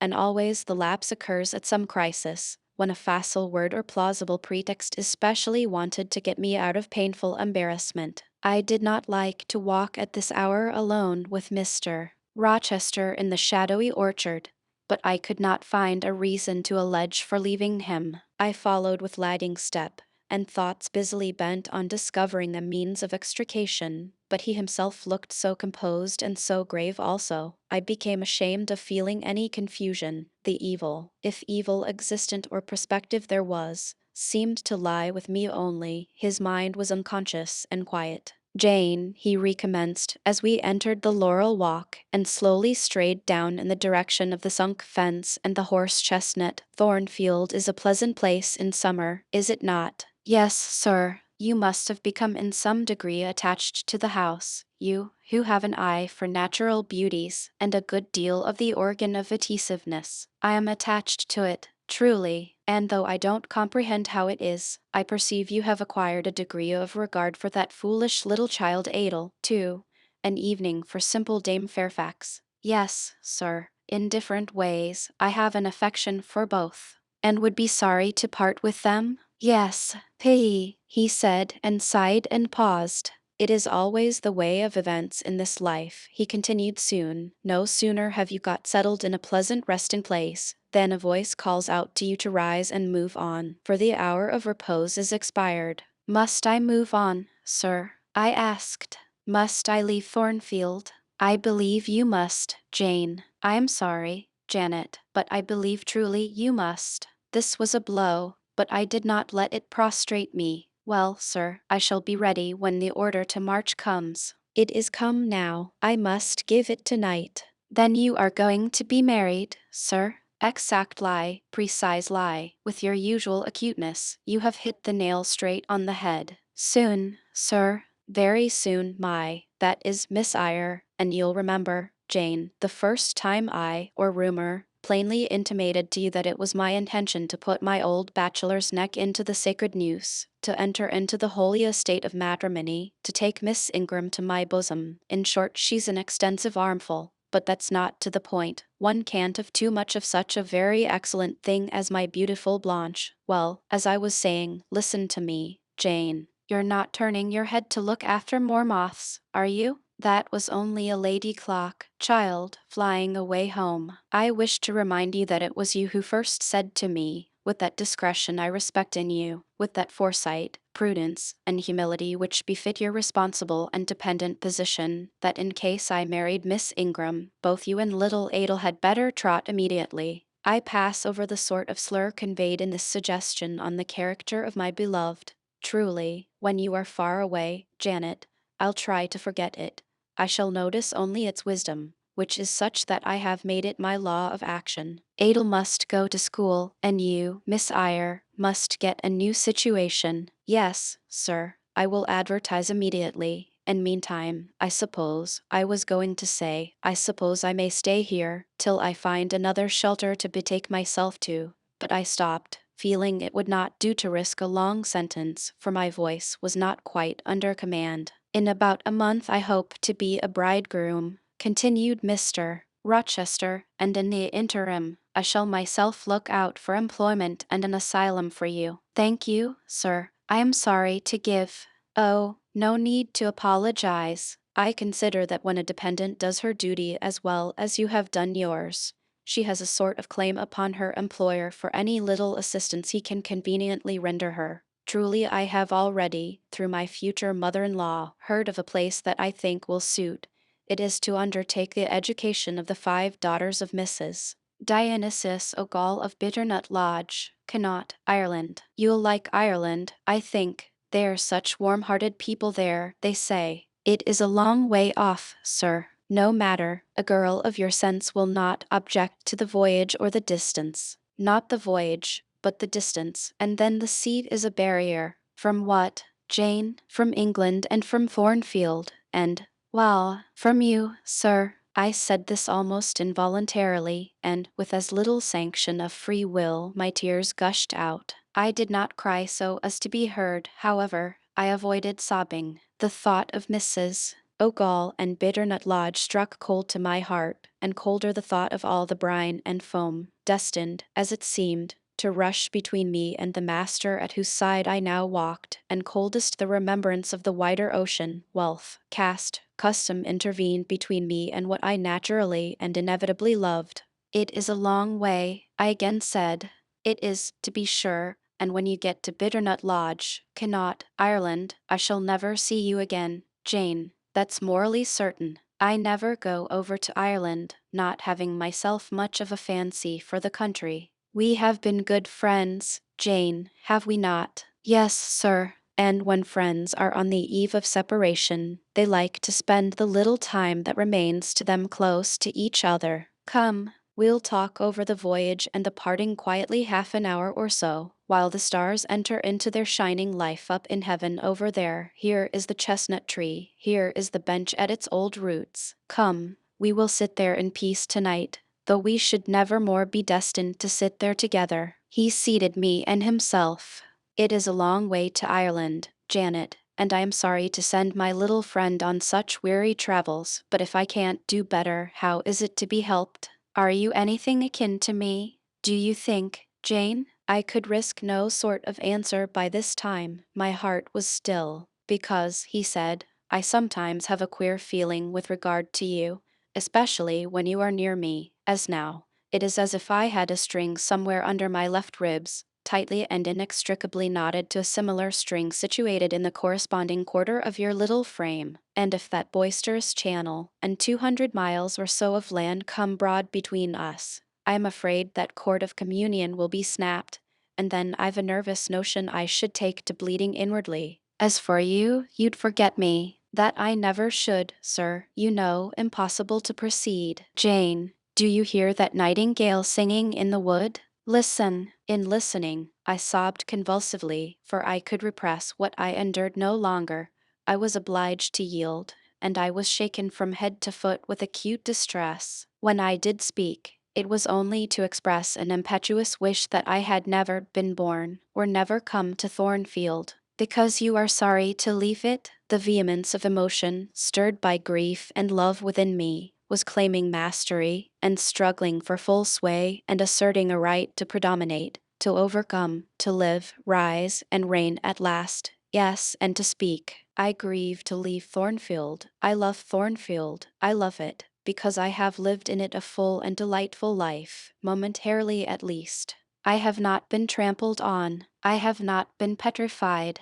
I have not been buried with inferior minds, and excluded from every glimpse of communion with what is bright and energetic and high. I have talked, face to face, with what I reverence, with what I delight in, with an original, a vigorous, and expanded mind. I have known you, Mr. Rochester, and it strikes me with terror and anguish to feel I absolutely must be torn from you forever. I see the necessity of departure, and it is like looking on the necessity of death. Where do you see the necessity? He asked suddenly. Where, you, sir, have placed it before me. In what shape? In the shape of Miss Ingram, a noble and beautiful woman, your bride. My bride. What bride? I have no bride, but you will have. Yes, I will. I will. He set his tasks. Then I must go. You have said it yourself. No, you must stay. I swear it, and the oath shall be kept. I tell you I must go, I retorted, roused to something like passion. Do you think I can stay to become nothing to you? Do you think I am an automaton, a machine without feelings, and can bear to have my morsel of bread snatched from my lips, and my drop of living water dashed from my cup? Do you think, because I am poor, obscure, plain, and little, I am soulless and heartless? You think wrong. I have as much soul as you, and full as much heart, and if God had gifted me with some beauty and much wealth, I should have made it as hard for you to leave me, as it is now for me to leave you. I am not talking to you now through the medium of custom, conventionalities, nor evening of mortal flesh. It is my spirit that addresses your spirit, just as if both had passed through the grave, and we stood at God's feet, equal, as we are. As we are, repeated Mr. Rochester. So, he added, enclosing me in his arms, gathering me to his breast, pressing his lips on my lips. So, Jane. Yes, so, sir, I rejoined, and yet not so, for you are a married man, or as good as a married man, and wed to one inferior to you, to one with whom you have no sympathy, whom I do not believe you truly love, for I have seen and heard you sneer at her. I would scorn such a union. Therefore I am better than you. Let me go. Where, Jane? To Ireland? Yes, to Ireland. I have spoken my mind, and can go anywhere now. Jane, be still. Don't struggle so, like a wild, frantic bird that is rending its own plumage in its desperation. I am no bird, and no net ensnares me. I am a free human being with an independent will, which I now exert to leave you. Another effort set me at liberty, and I stood erect before him. And your will shall decide your destiny, he said. I offer you my hand, my heart, and a share of all my possessions. You play a farce, which I merely laugh at. I ask you to pass through life at my side, to be my second self and best earthly companion. For that fate you have already made your choice, and must abide by it. Jane, be still a few moments. You are overexcited. I will be still too. A waft of wind came sweeping down the laurel walk and trembled through the boughs of the chestnut. It wandered away, away, to an indefinite distance. It died. The nightingale's song was then the only voice of the hour. In listening to it, I again wept. Mr. Rochester sat quiet, looking at me gently and seriously. Some time passed before he spoke. He at last said, "Come to my side, Jane, and let us explain and understand one another. I will never again come to your side. I am torn away now, and cannot return. But, Jane, I summon you as my wife. It is you only I intend to marry." I was silent. I thought he mocked me. "Come, Jane, come here. Your bride stands between us." He rose and with a stride reached me. "My bride is here," he said, again drawing me to him, "because my equal is here, and my likeness. Jane, will you marry me?" Still I did not answer, and still I writhed myself from his grasp, for I was still incredulous. "Do you doubt me, Jane?" "Entirely. You have no faith in me?" "Not a whit." "Am I a liar in your eyes?" he asked passionately. "Little skeptic, you shall be convinced. What love have I for Miss Ingram? None, and that you know. What love has she for me? None, as I have taken pains to prove. I caused a rumor to reach her that my fortune was not a third of what was supposed, and after that I presented myself to see the result. It was coldness both from her and her mother. I could not, marry Miss Ingram. You strange, you almost unearthly thing, I love as my own flesh. You, poor and obscure, and small and plain as you are, I entreat to accept me as a husband." "What, me?" I ejaculated, beginning in his earnestness, and especially in his incivility, to credit his sincerity, me who have not a friend in the world but you. If you are my friend, not a shilling but what you have given me. You, Jane, I must have you for my own, entirely my own. Will you be mine? Say yes, quickly. Mr. Rochester, let me look at your face. Turn to the moonlight. Why? Because I want to read your countenance. Turn. There. You will find it scarcely more legible than a crumpled, scratched page. Read on. Only make haste, for I suffer. His face was very much agitated and very much flushed, and there were strong workings in the features and strange gleams in the eyes. "Oh, Jane, you torture me," he exclaimed. "With that searching and yet faithful and generous look, you torture me. How can I do that? If you are true, and your offer real, my only feelings to you must be gratitude and devotion. They cannot torture." "Gratitude," he ejaculated, and added wildly, "Jane, accept me quickly. Say, Edward, give me my name, Edward, I will marry you. Are you in earnest? Do you truly love me? Do you sincerely wish me to be your wife?" "I do, and if an oath is necessary to satisfy you, I swear it." "Then, sir, I will marry you. Edward, my little wife. Dear Edward, come to me entirely now," said he, and added, in his deepest tone, speaking in my ear as his cheek was laid on mine, "Make my happiness, I will make yours." "God pardon me," he subjoined before long, "and man meddle not with me. I have her, and will hold her. There is no one to meddle, sir. I have no kindred to interfere." "No, that is the best of it," he said.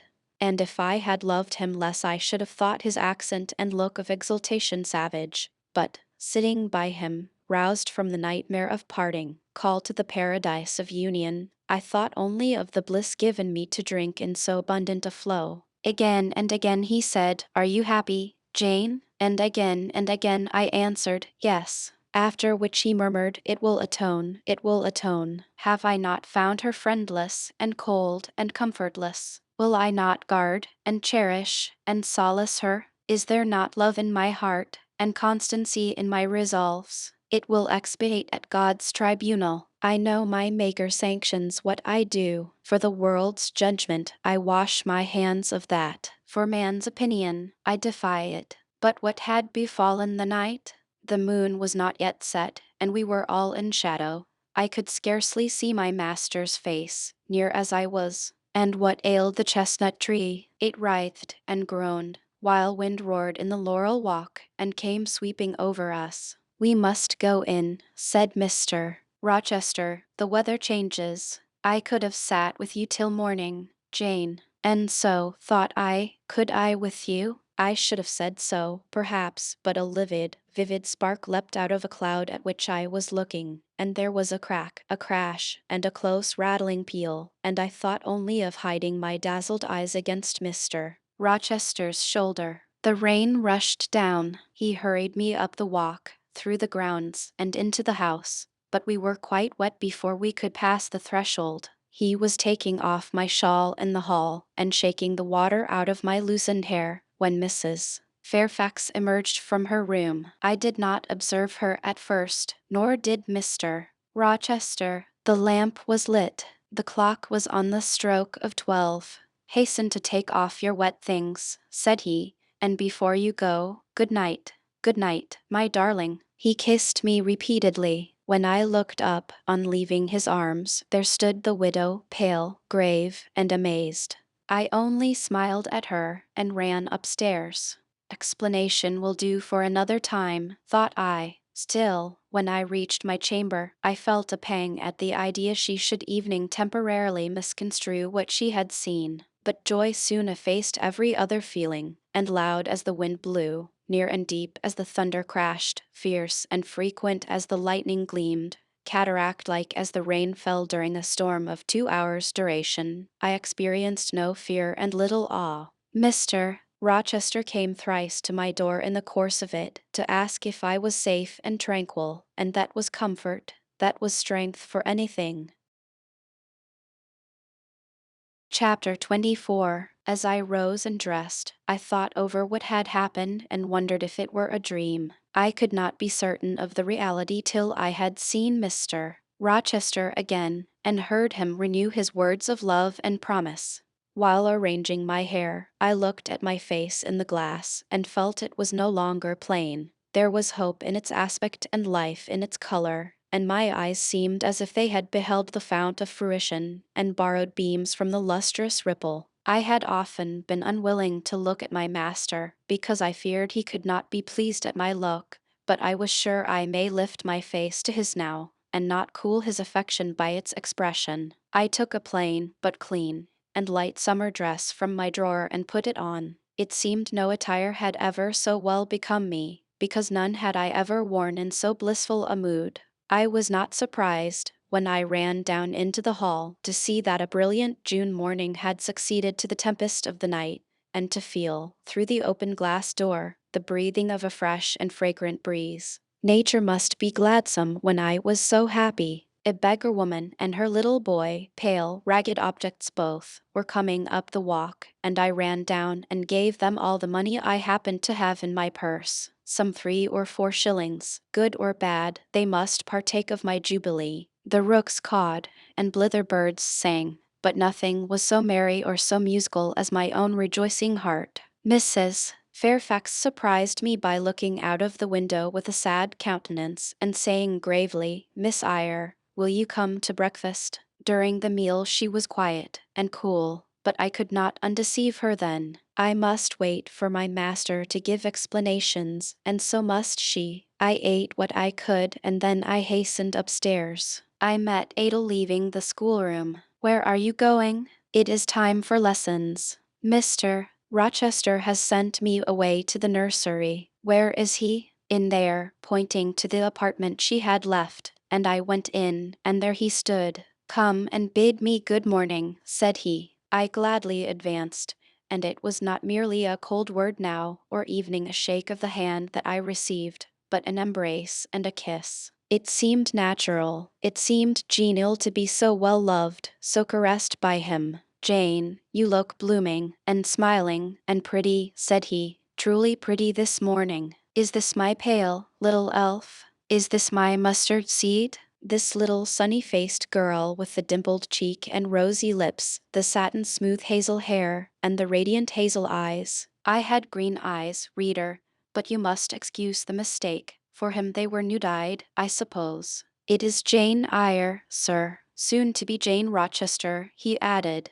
"In 4 weeks, Janet, not a day more. Do you hear that?" I did, and I could not quite comprehend it. It made me giddy. The feeling the announcement sent through me was something stronger than was consistent with joy, something that smote and stunned. It was, I think, almost fear. You blushed, and now you are white. Jane, what is that for? Because you gave me a new name, Jane Rochester, and it seems so strange. Yes, Mrs. Rochester, said he. Young Mrs. Rochester, Fairfax Rochester's girl bride. It can never be, sir. It does not sound likely. Human beings never enjoy complete happiness in this world. I was not born for a different destiny to the rest of my species. To imagine such a lot befalling me is a fairy tale, a daydream, which I can and will realize. I shall begin today. This morning I wrote to my banker in London to send me certain jewels he has in his keeping, heirlooms for the ladies of Thornfield. In a day or two I hope to pour them into your lap, for every privilege, every attention shall be yours that I would accord a peer's daughter, if about to marry her. Oh, sir, never rain jewels. I don't like to hear them spoken of. Jewels for Jane Eyre sounds unnatural and strange. I would rather not of them. I will myself put the diamond chain round your neck, and the circlet on your forehead, which it will become, for nature, at least, has stamped her patent of nobility on this brow, Jane, and I will clasp the bracelets on these fine wrists, and load these fairy-like fingers with rings. No, no, sir, think of other subjects, and speak of other things, and in another strain. Don't address me as if I were a beauty. I am your plain, quackerish governess. You are a beauty in my eyes, and a beauty just after the desire of my heart, delicate and aerial, puny and insignificant. You mean. You are dreaming, sir, or you are sneering.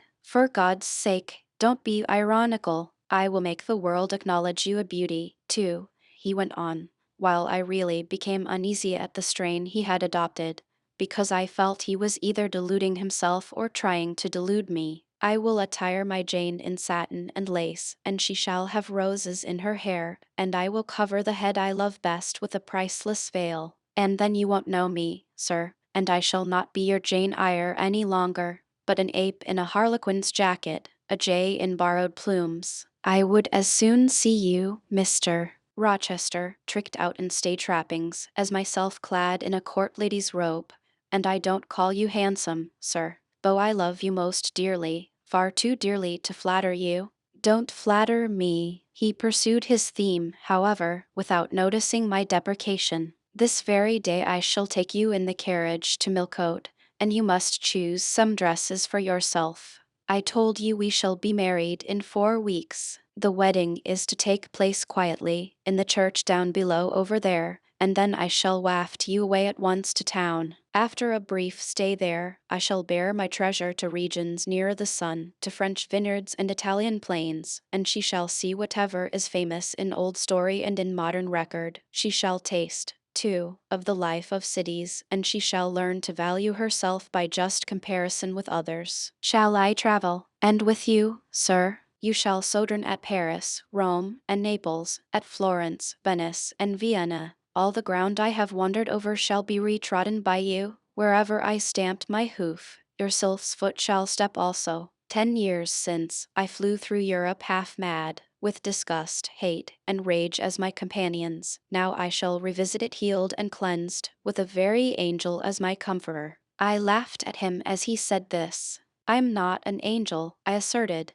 and I will not be one till I die. I will be myself. Mr. Rochester, you must neither expect nor exact anything celestial of me, for you will not get it, any more than I shall get it of you, which I do not at all anticipate. What do you anticipate of me? For a little while you will perhaps be as you are now, a very little while, and then you will turn cool, and then you will be capricious, and then you will be stern, and I shall have much ado to please you. But when you get well used to me, you will perhaps like me again, like me, I say, not love me. I suppose your love will effervesce in 6 months, or less. I have observed in books written by men that period assigned as the farthest to which a husband's ardor extends. Yet, after all, as a friend and companion, I hope never to become quite distasteful to my dear master. Distasteful, and like you again. I think I shall like you again, and yet again, and I will make you confess I do not only like, but love you, with truth, fervor, constancy. Yet are you not capricious, sir? To women who please me only by their faces, I am the very devil when I find out they have neither souls nor hearts, when they open to me a perspective of flatness, triviality, and perhaps imbecility, coarseness, and ill temper, but to the clear eye and eloquent tongue, to the soul made of fire, and the character that bends but does not break, at once supple and stable, tractable and consistent, I am ever tender and true. Had you ever experience of such a character, sir? Did you ever love such an one? I love it now, but before me, if I, truly, in any respect come up to your difficult standard, I never met your likeness. Jane, you please me, and you master me, you seem to submit, and I like the sense of pliancy you impart, and while I am twining the soft, silken skein round my finger, it sends a thrill up my arm to my heart. I am influenced, conquered, and the influence is sweeter than I can express, and the conquest I undergo has a witchery beyond any triumph I can win. Why do you smile, Jane? What does that inexplicable, that uncanny turn of countenance mean? I was thinking, sir, you will excuse the idea. It was involuntary. I was thinking of Hercules and Samson with their charmers. You little elfish. Hush, sir, you don't talk very wisely just now, any more than those gentlemen acted very wisely. However, had they been married, they would no doubt by their severity as husbands have made up for their softness as suitors, and so will you, I fear. I wonder how you will answer me a year therefore, should I ask a favor it does not suit your convenience or pleasure to grant. Ask me something now, Janet, the least thing. I desire to be entreated. Truly I will, sir. I have my petition all ready. Speak, but if you look up and smile with that countenance, I shall swear concession before I know to what, and that will make a fool of me. Not at all, sir. I ask only this. Don't send for the jewels, and don't crown me with roses. You may as well put a border of gold lace round that plain pocket handkerchief you have there. I may as well gild refined gold. I know it. Your request is granted then, for the time. I will remand the order I dispatched to my banker. But you have not yet asked for anything. You have prayed a gift to be withdrawn. Try again. Well then, sir, have the goodness to gratify my curiosity, which is much piqued on one point. He looked disturbed. What? He said hastily. Curiosity is a dangerous petition. It is well I have not taken a vow to accord every request. But there can be no danger in complying with this, sir. Utter it, Jane, but I wish that instead of a mere inquiry into, perhaps, a secret, it was a wish for half my estate. Now, King Ahasuerus, what do I want with half your estate? Do you think I am a Jew usurer, seeking good investment in land? I would much rather have all your confidence. You will not exclude me from your confidence if you admit me to your heart. You are welcome to all my confidence that is worth having, Jane, but for God's sake, don't desire a useless burden. Don't long for poison. Don't turn out a downright Eve on my hands. Why not, sir? You have just been telling me how much you like to be conquered, and how pleasant over-persuasion is to you. Don't you think I had better take advantage of the confession, and begin and coax and entreat, evening cry and be sulky if necessary, for the sake of a mere essay of my power? I dare you to any such experiment. Encroach, presume, and the game is up. Is it, sir? You soon give in. How stern you look now. Your eyebrows have become as thick as my finger, and your forehead resembles what, in some very astonishing poetry, I once saw styled a blue-piled thunderloft. That will be your married look, sir, I suppose? If that will be your married look, I, as a Christian, will soon give up the notion of consorting with a mere sprite or salamander. But what had you to ask, thing? Out with it? There, you are less than civil now, and I like rudeness a great deal better than flattery. I had rather be a thing than an angel. This is what I have to ask. Why did you take such pains to make me believe you wished to marry Miss Ingram? Is that all? Thank God it is no worse. And now he unknit his black brows, looked down, smiling at me, and stroked my hair, as if well pleased at seeing a danger averted. I think I may confess, he continued, evening, although I should make you a little indignant, Jane, and I have seen what a fire spirit you can be when you are indignant. You glowed in the cool moonlight last night, when you mutinied against fate, and claimed your rank as my equal. Janet, by the by, it was you who made me the offer. Of course I did, but to the point if you please, sir. Miss Ingram? Well, I feigned courtship of Miss Ingram, because I wished to render you as madly in love with me as I was with you, and I knew jealousy would be the best ally I could call in for the furtherance of that end. Excellent. Now you are small, not one whit bigger than the end of my little finger. It was a burning shame and a scandalous disgrace to act in that way. Did you think nothing of Miss Ingram's feelings, sir? Her feelings are concentrated in one, pride, and that needs humbling. Were you jealous, Jane? Never mind, Mr. Rochester, it is in no way interesting to you to know that. Answer me truly once more. Do you think Miss Ingram will not suffer from your dishonest coquetry? Won't she feel forsaken and deserted? Impossible. When I told you how she, on the contrary, deserted me, the idea of my insolvency cooled, or rather extinguished, her flame in a moment. You have a curious, designing mind, Mr. Rochester. I am afraid your principles on some points are eccentric. My principles were never trained, Jane. They may have grown a little awry for want of attention. Once again, seriously, may I enjoy the great good that has been vouchsafed to me, without fearing that any one else is suffering the bitter pain I myself felt a while ago. That you may, my good little girl. There is not another being in the world has the same pure love for me as yourself, for I lay that pleasant unction to my soul, Jane, a belief in your affection. I turned my lips to the hand that lay on my shoulder. I loved him very much, more than I could trust myself to say, more than words had power to express. Ask something more, he said soon. It is my delight to be entreated, and to yield. I was again ready with my request. Communicate your intentions to Mrs. Fairfax, sir. She saw me with you last night in the hall, and she was shocked. Give her some explanation before I see her again. It pains me to be misjudged by so good a woman. Go to your room, and put on your bonnet, he replied. I mean you to accompany me to Millcote this morning, and while you prepare for the drive, I will enlighten the old lady's understanding. Did she think, Janet, you had given the world for love, and considered it well lost? I believe she thought I had forgotten my station, and yours, sir. Station.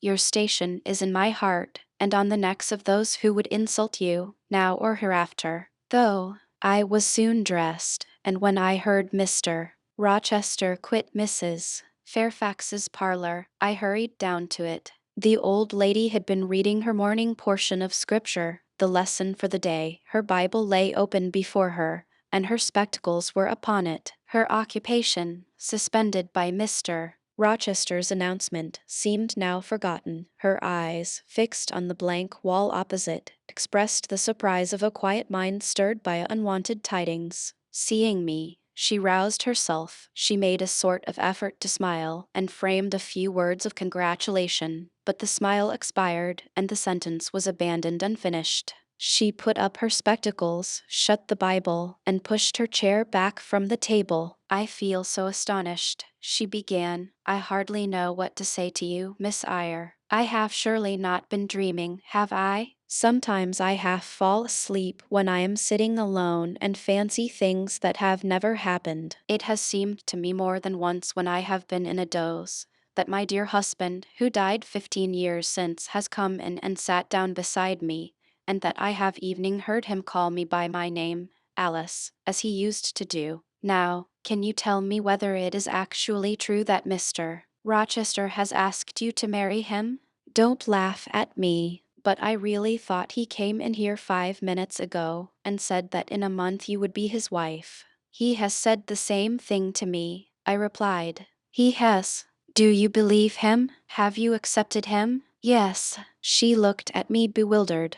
I could never have thought it. He is a proud man. All the Rochesters were proud, and his father, at least, liked money. He, too, has always been called careful. He means to marry you, he tells me so. She surveyed my whole person. In her eyes I read that they had there found no charm powerful enough to solve the enigma. It passes me, she continued, but no doubt it is true since you say so. How it will answer, I cannot tell. I really don't know. Equality of position and fortune is often advisable in such cases, and there are 20 years of difference in your ages. He may almost be your father. No, truly, Mrs. Fairfax, exclaimed I, nettled. He is nothing like my father. No one who saw us together would suppose it for an instant. Mr. Rochester looks as young, and is as young, as some men at 25. Is it really for love he is going to marry you? She asked.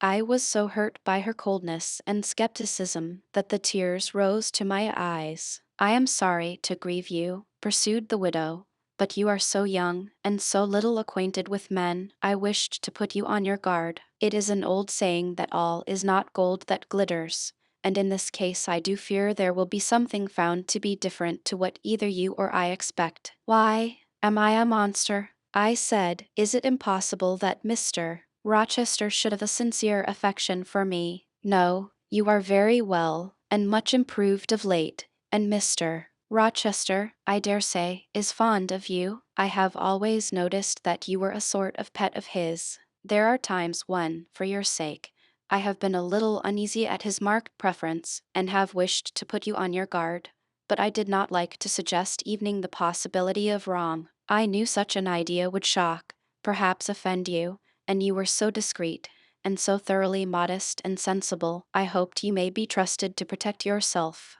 Last night I cannot tell you what I suffered when I sought all over the house, and could find you nowhere, nor the master either, and then, at 12 o'clock, saw you come in with him. Well, never mind that now, I interrupted impatiently. It is enough that all was right. I hope all will be right in the end, she said, but believe me, you cannot be too careful. Try and keep Mr. Rochester at a distance. Distrust yourself as well as him. Gentlemen in his station are not accustomed to marry their governesses. I was growing truly irritated. Happily, Adele ran in. Let me go to Millcote too, she cried. Mr. Rochester won't, though there is so much room in the new carriage. Beg him to let me go, mademoiselle. That I will, Adele, and I hastened away with her, glad to quit my gloomy monitress. The carriage was ready. They were bringing it round to the front, and my master was pacing the pavement, Pilot following him backwards and forwards.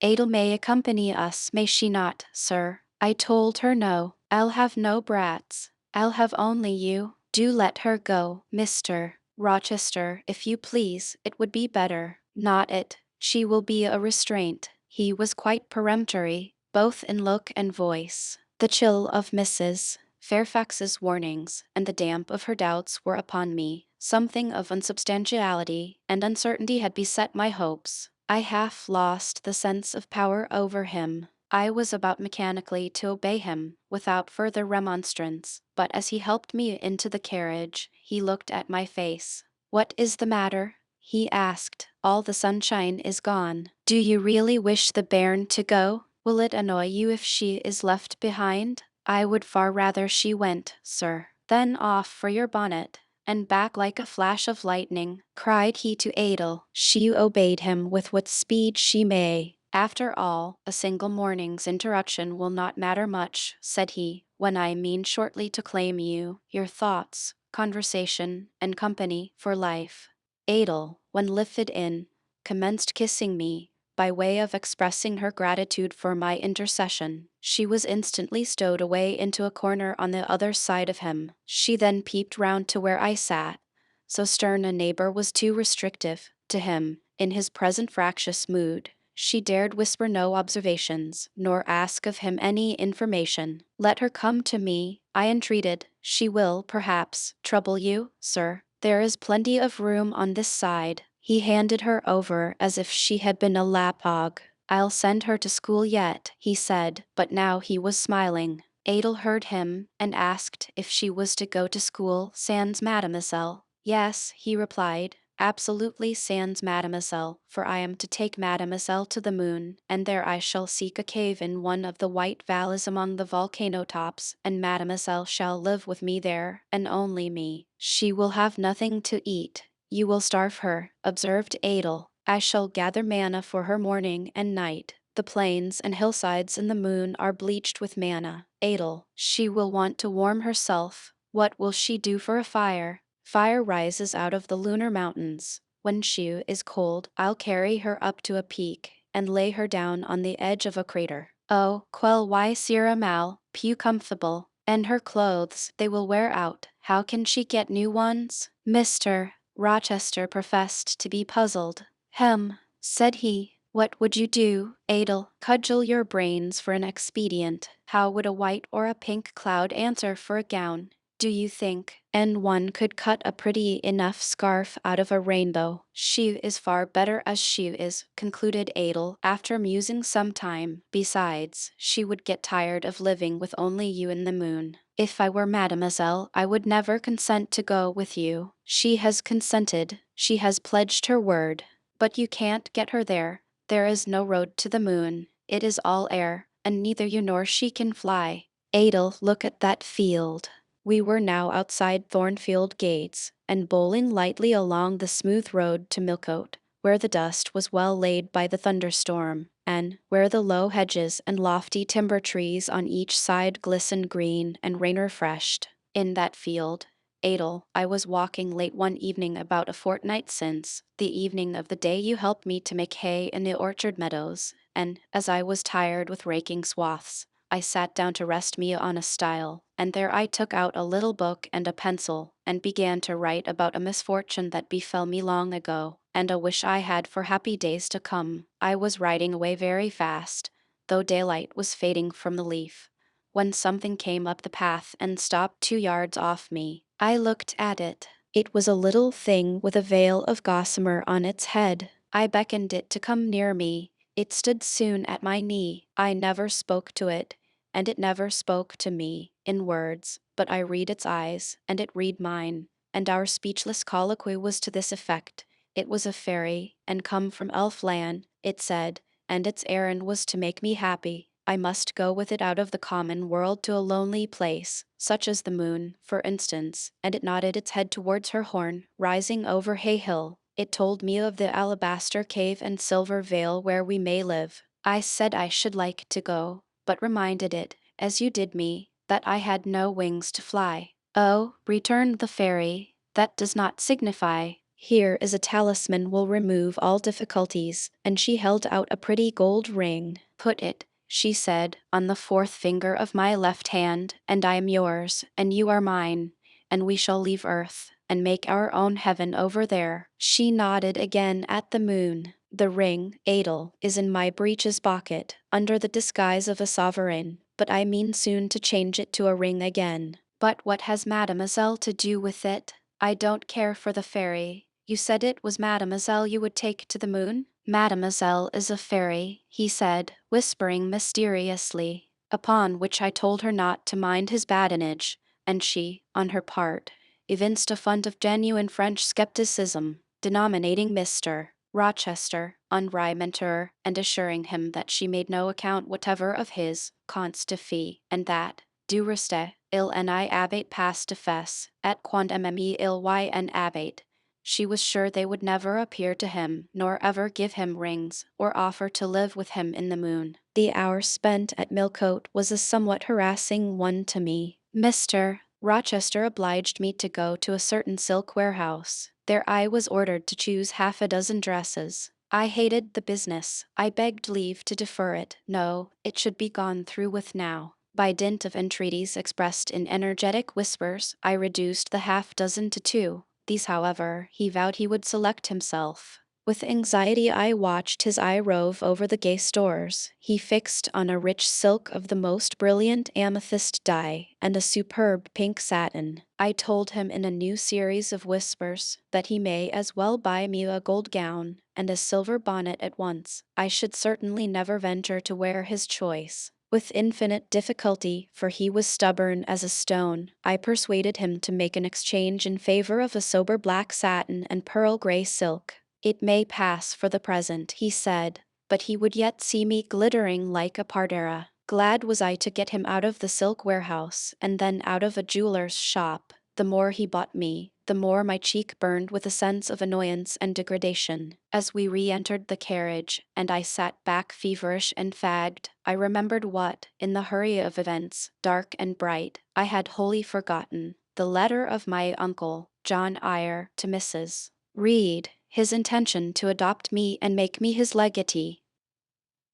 It would, truly, be a relief, I thought, if I had ever so small an independency. I never can bear being dressed like a doll by Mr. Rochester, or sitting like a second Danny with the golden shower falling daily round me. I will write to Madeira the moment I get home, and tell my Uncle John I am going to be married, and to whom, if I had but a prospect of one day bringing Mr. Rochester an accession of fortune, I could better endure to be kept by him now. And somewhat relieved by this idea which I failed not to execute that day, I ventured once more to meet my master's and lover's eye, which most pertinaciously sought mine, though I averted both face and gaze. He smiled, and I thought his smile was such as a sultan may, in a blissful and fond moment, bestow on a slave his gold and gems had enriched. I crushed his hand, which was ever hunting mine, vigorously, and thrust it back to him red with a passionate pressure.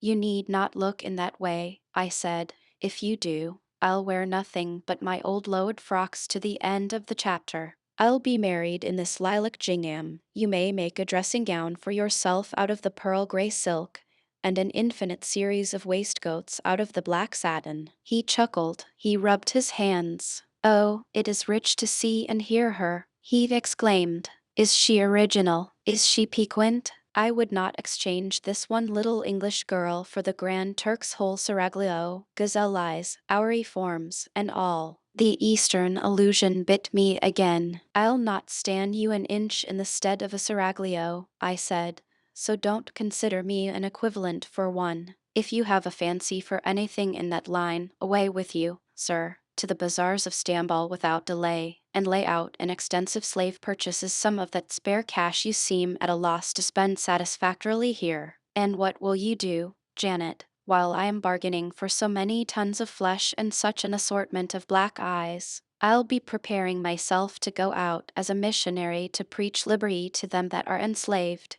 or harem inmates amongst the rest. I'll get admitted there, and I'll stir up mutiny, and you, three-tailed bashaw as you are, sir, shall in a trice find yourself fettered amongst our hands, nor will I, for one, consent to cut your bonds till you have signed a charter, the most liberal that despot ever yet conferred.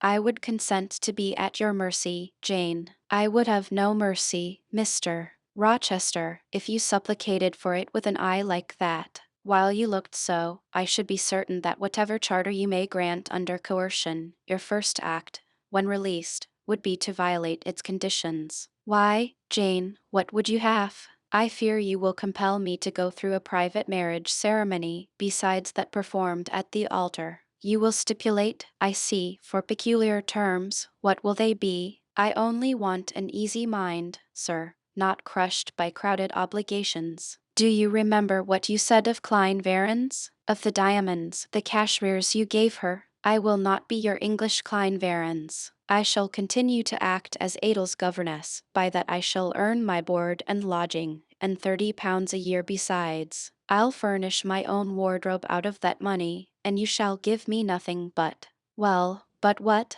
Your regard.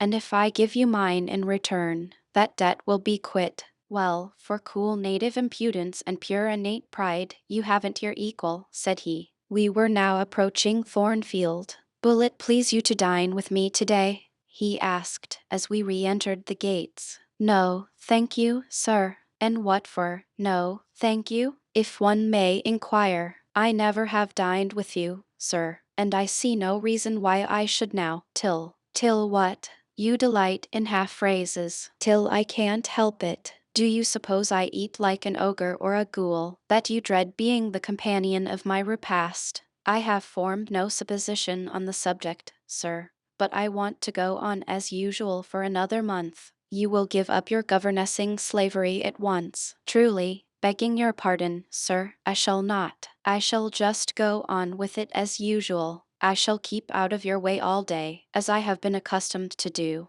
You may send for me in the evening, when you feel disposed to see me, and I'll come then, but at no other time. I want a smoke, Jane, or a pinch of snuff, to comfort me under all this, pour me donner une contenance, as Adel would say, and unfortunately I have neither my cigar case, nor my snuff box. But listen, whisper, it is your time now, little tyrant, but it will be mine soon. And when once I have fairly seized you, to have and to hold, I'll just, figuratively speaking, attach you to a chain like this touching his watch guard. Yes, bonny wee thing, I'll wear you in my bosom, lest my jewel I should tine. He said this as he helped me to alight from the carriage, and while he afterwards lifted out Adel, I entered the house, and made good my retreat upstairs. He duly summoned me to his presence in the evening. I had prepared an occupation for him, for I was determined not to spend the whole time in a TTE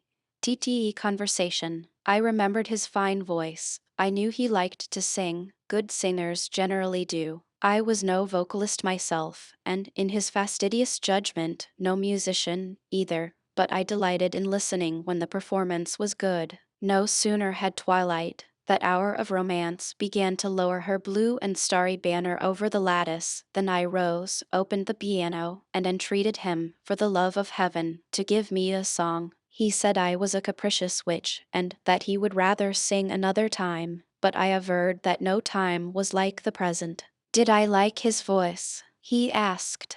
Very much. I was not fond of pampering that susceptible vanity of his, but for once, and from motives of expediency, I would soothe and stimulate it. Then, Jane, you must play the accompaniment. Very well, sir, I will try. I did try, but was soon swept off the stool, and denominated a little bungler. Being pushed unceremoniously to one side, which was precisely what I wished, he usurped my place, and proceeded to accompany himself, for he could play as well as sing. I hied me to the window recess, and while I sat there and looked out on the still trees and dim lawn, to a sweet air was sung in mellow tones the following strain. The truest love that ever heart felt at its kindled core, did through each vein, in quickened start, the tide of being pour. Her coming was my hope each day, her parting was my pain. The chance that did her steps delay was ice in every vein. I dreamed it would be nameless bliss as I loved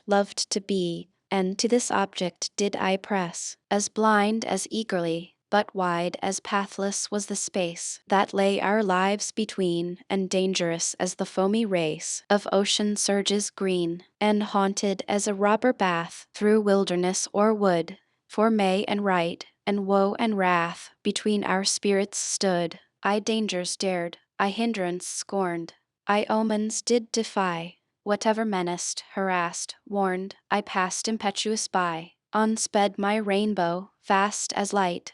I flew as in a dream, for glorious rose upon my sight that child of shower and gleam, still bright on clouds of suffering dim, shines that soft, solemn joy.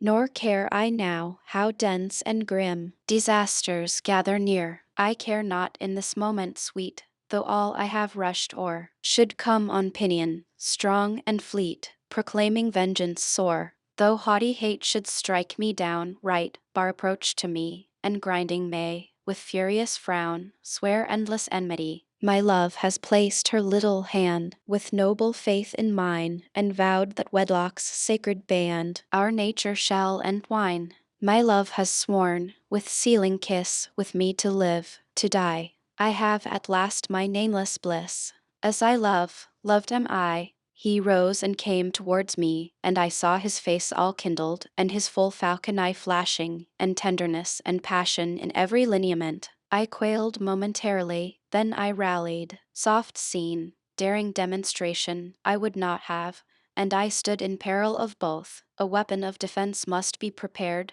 I wetted my tongue as he reached me. I asked with asperity whom he was going to marry now. That was a strange question to be put by his darling Jane. Truly, I considered it a very natural and necessary one. He had talked of his future wife dying with him. What did he mean by such a pagan idea? I had no intention of dying with him, he may depend on that. Oh, all he longed, all he prayed for, was that I may live with him. Death was not for such as I. Truly it was. I had as good a right to die when my time came as he had, but I should bide that time, and not be hurried away in a suddie. Would I forgive him for the selfish idea, and prove my pardon by a reconciling kiss? No, I would rather be excused. Here I heard myself apostrophized as a hard little thing, and it was added, any other woman would have been melted to marrow at hearing such stanzas crooned in her praise. I assured him I was naturally hard,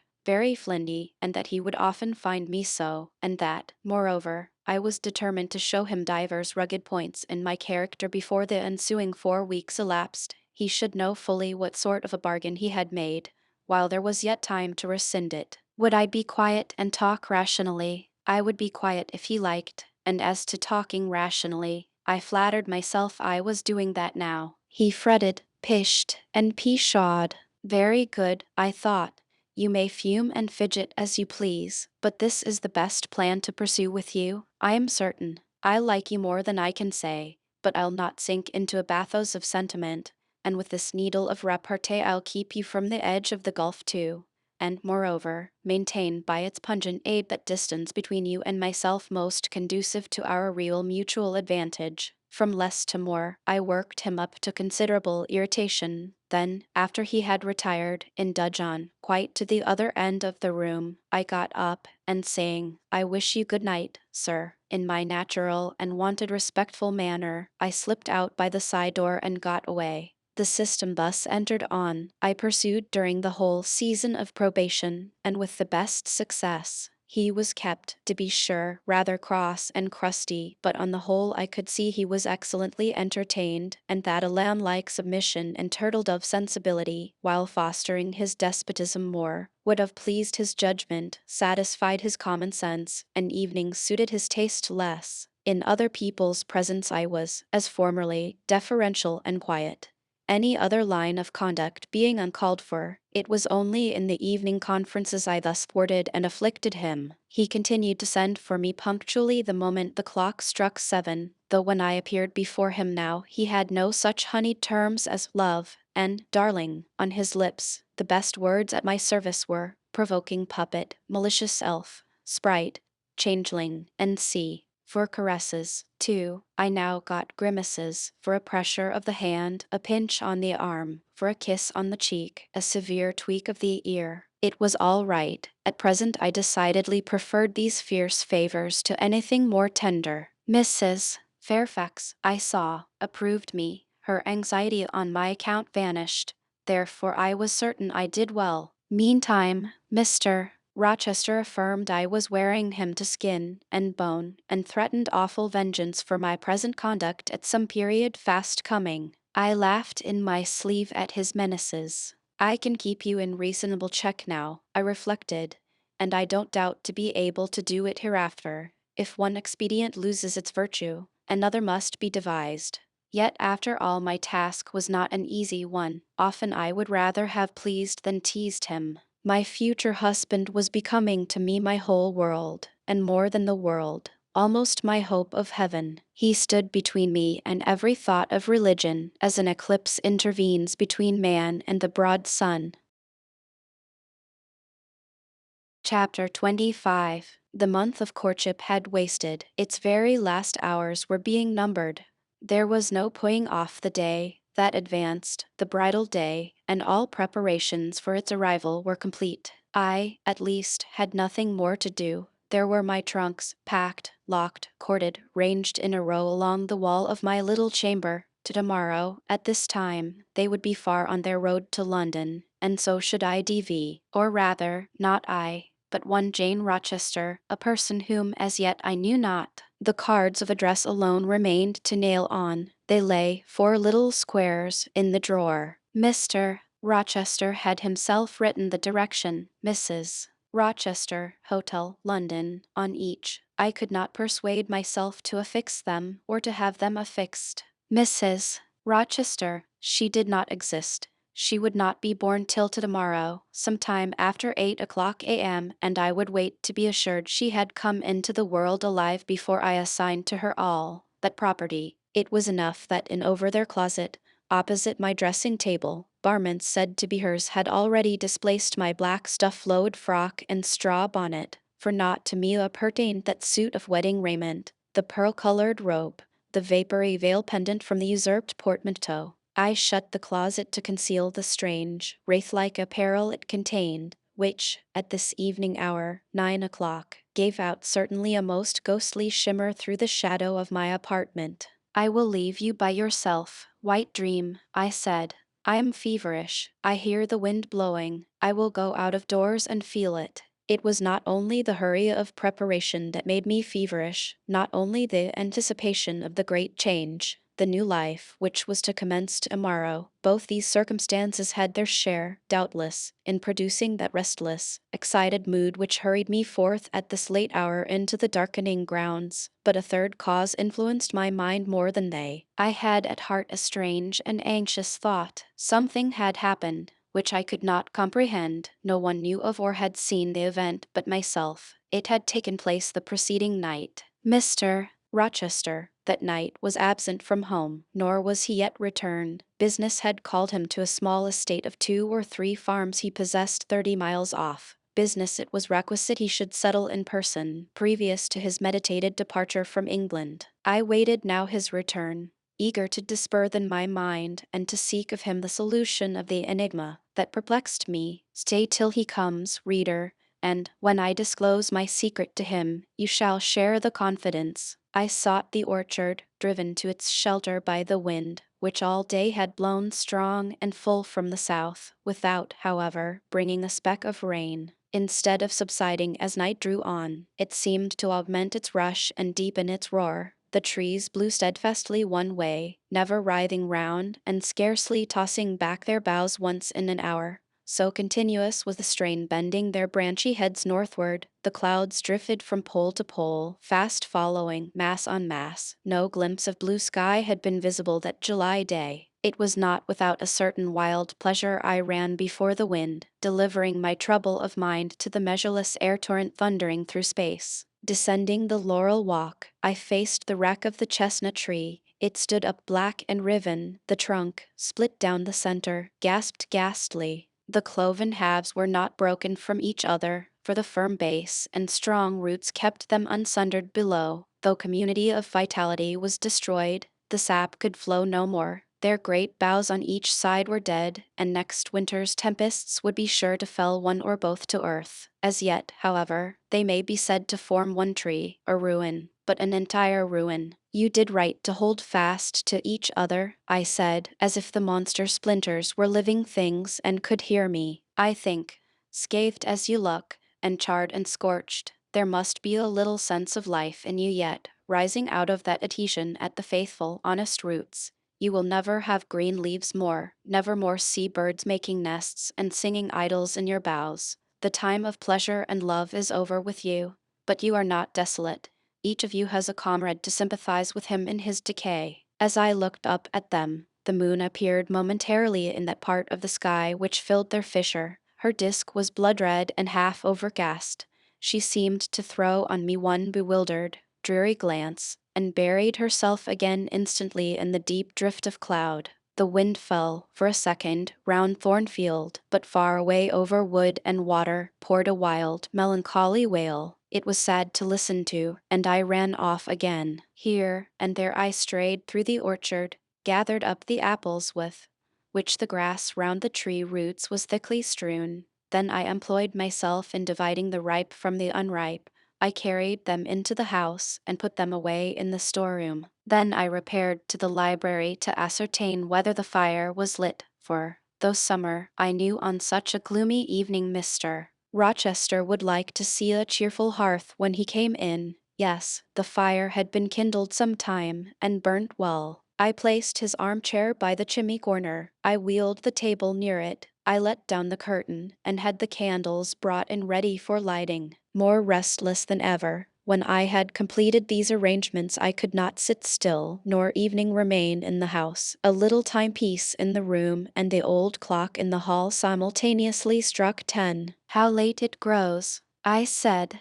"I will run down to the gates. It is moonlight at intervals. I can see a good way on the road. He may be coming now, and to meet him will save some minutes of suspense." The wind roared high in the great trees which embowered the gates, but the road, as far as I could see, to the right hand and the left, was all still and solitary, save for the shadows of clouds crossing it at intervals as the moon looked out.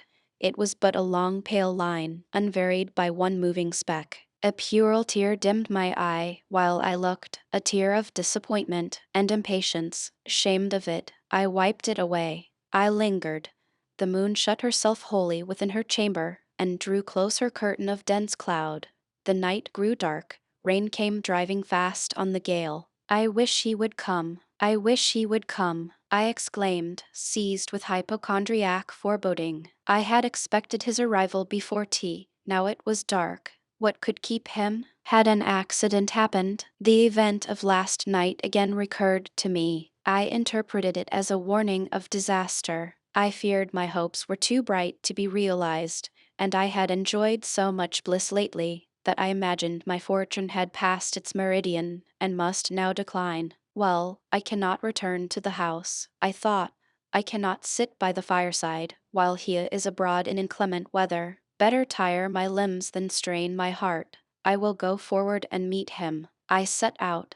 I walked fast, but not far. Before I had measured a quarter of a mile, I heard the tramp of hoofs. A horseman came on, full gallop. A dog ran by his side. Away with evil presentiment! It was he. Here he was, mounted on Messer, followed by Pilot. He saw me, for the moon had opened a blue field in the sky, and rode in it watery bright. He took his hat off, and waved it round his head. I now ran to meet him. "There," he exclaimed, as he stretched out his hand and bent from the saddle. "You can't do without me. That is evident. Step on my boot-toe. Give me both hands. Mount." I obeyed. Joy made me agile. I sprang up before him. A hearty kissing I got for a welcome, and some boastful triumph, which I swallowed as well as I could. He checked himself in his exultation to demand, "But is there anything the matter, Janet, that you come to meet me at such an hour? Is there anything wrong?" "No, but I thought you would never come. I could not bear to wait in the house for you, especially with this rain and wind." "Rain and wind, truly, yes, you are dripping like a mermaid.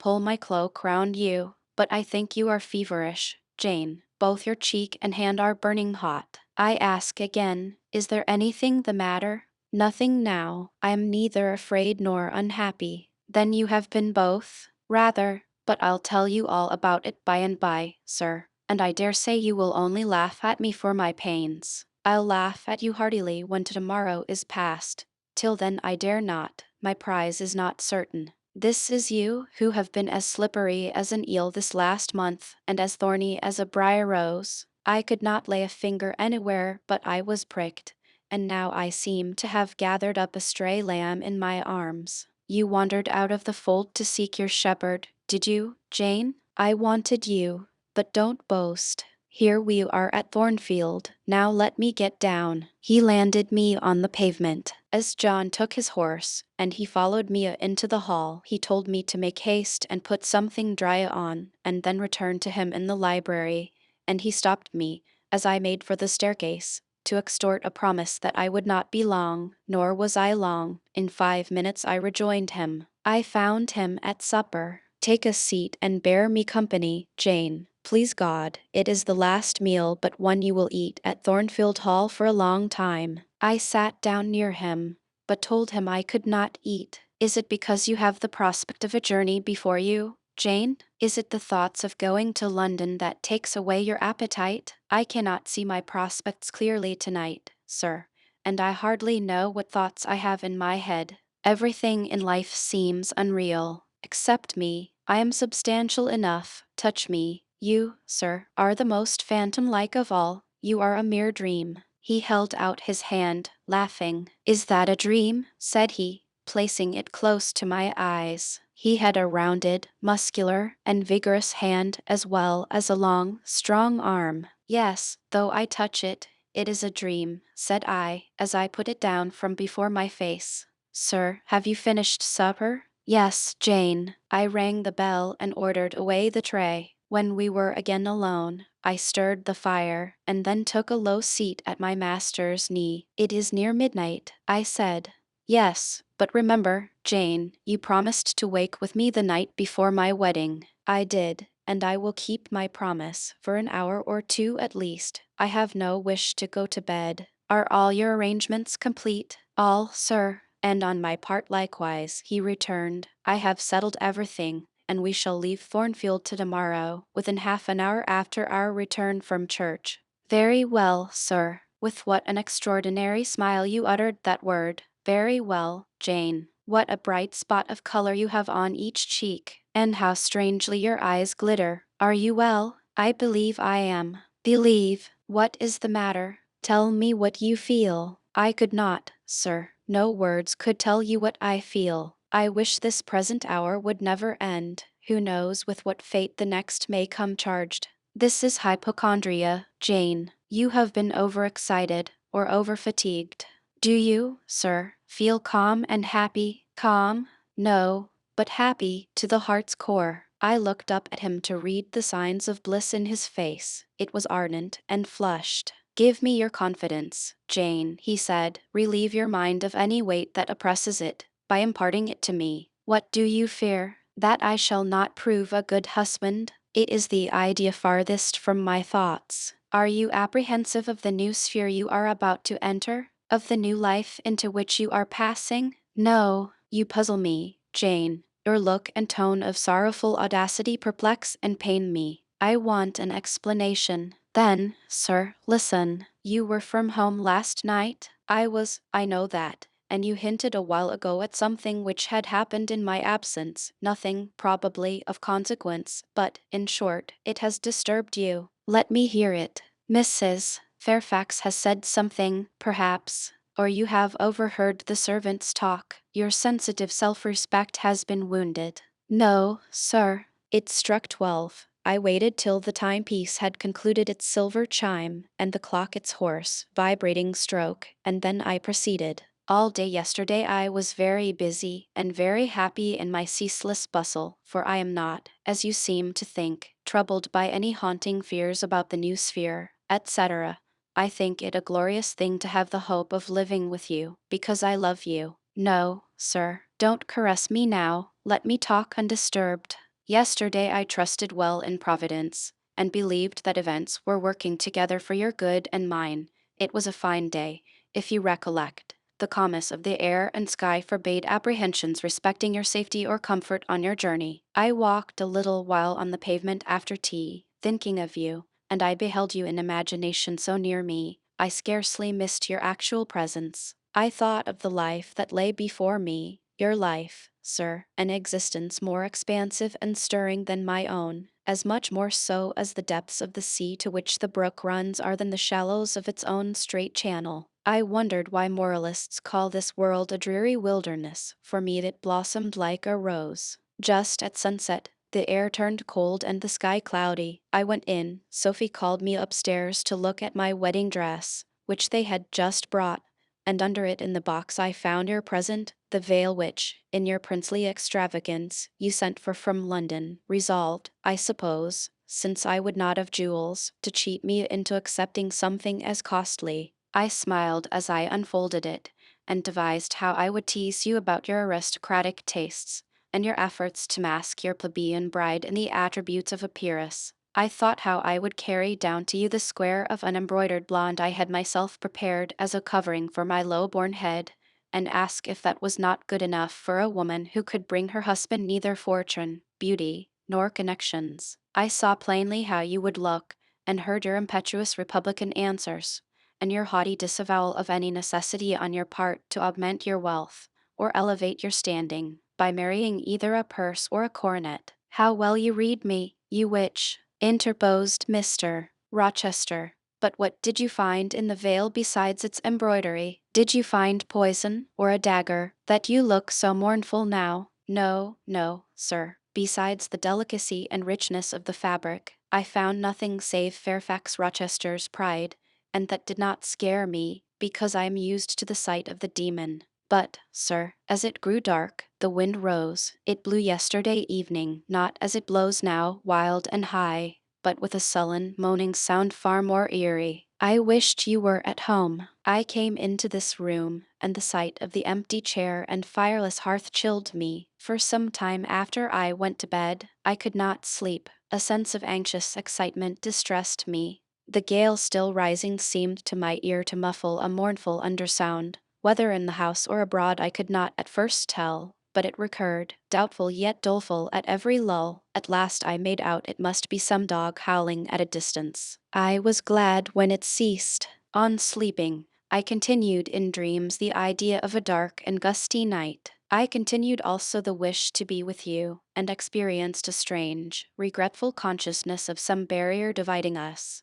During all my first sleep, I was following the windings of an unknown road. Total obscurity environed me, rain pelted me. I was burdened with the charge of a little child, a very small creature, too young and feeble to walk, and which shivered in my cold arms and wailed piteously in my ear. I thought, sir, that you were on the road a long way before me, and I strained every nerve to overtake you, and made effort on effort to utter your name and entreat you to stop, but my movements were fettered, and my voice still died away inarticulate, while you, I felt, withdrew farther and farther every moment. And these dreams weigh on your spirits now, Jane, when I am close to you? Little nervous subject, forget visionary woe, and think only of real happiness. You say you love me, Janet. Yes, I will not forget that, and you cannot deny it. Those words did not die inarticulate on your lips. I heard them clear and soft, a thought too solemn perhaps, but sweet as music.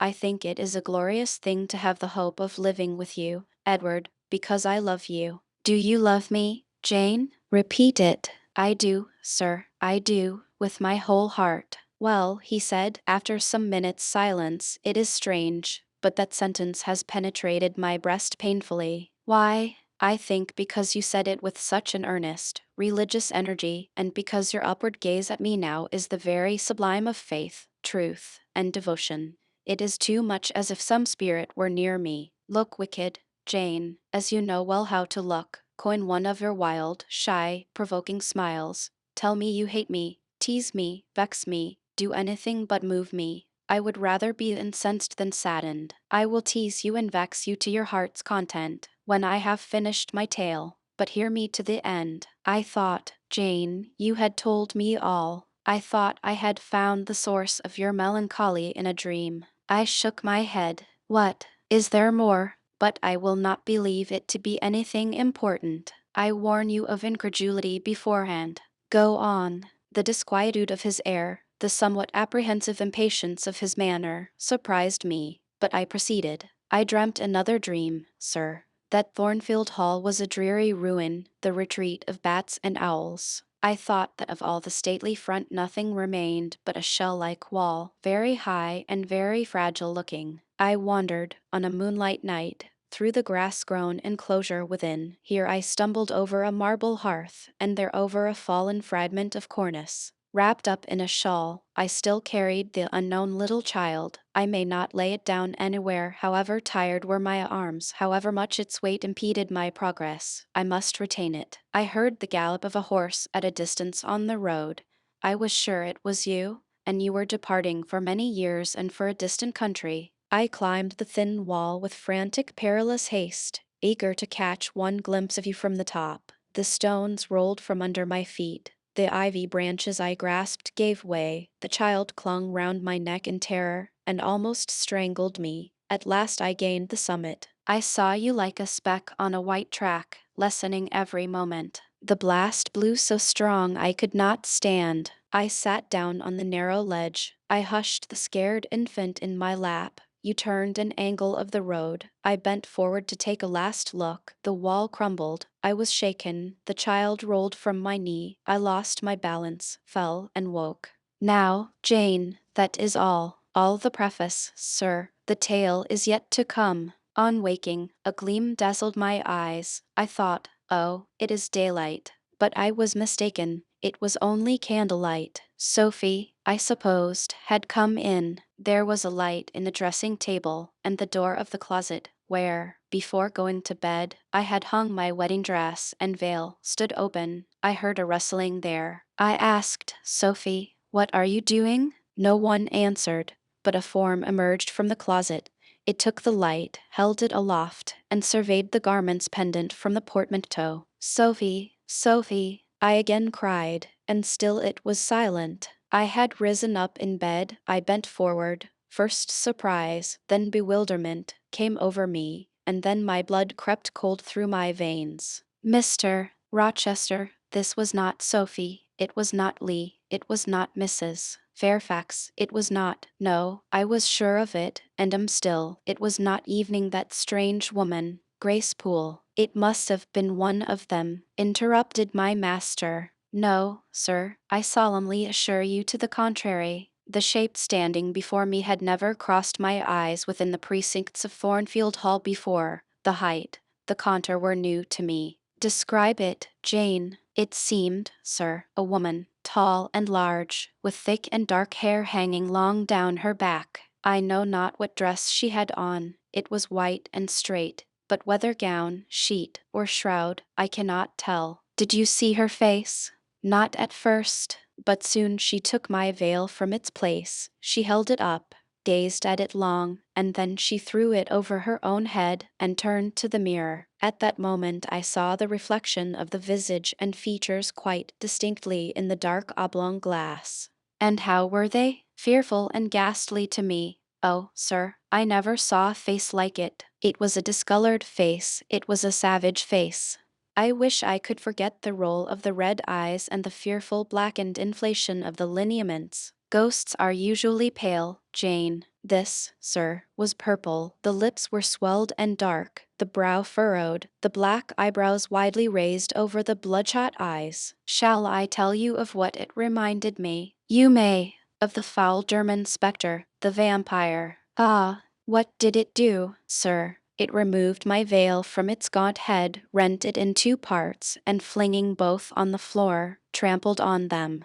It removed my veil from its gaunt head, rent it in two parts, and flinging both on the floor, trampled on them. Afterwards, it drew aside the window curtain and looked out. Perhaps it saw dawn approaching, for, taking the candle, it retreated to the door. Just at my bedside, the figure stopped. The fiery eyes glared upon me. She thrust up her candle close to my face, and extinguished it under my eyes. I was aware her lurid visage flamed over mine, and I lost consciousness. For the second time in my life, only the second time, I became insensible from terror. Who was with you when you revived? No one, sir, but the broad day. I rose, bathed my head and face in water, drank a long draught, felt that though enfeebled I was not ill, and determined that to none but you would I impart this vision. Now, sir, tell me who and what that woman was. The creature of an overstimulated brain, that is certain. I must be careful of you, my treasure. Nerves like yours were not made for rough handling. Sir, depend on it, my nerves were not in fault.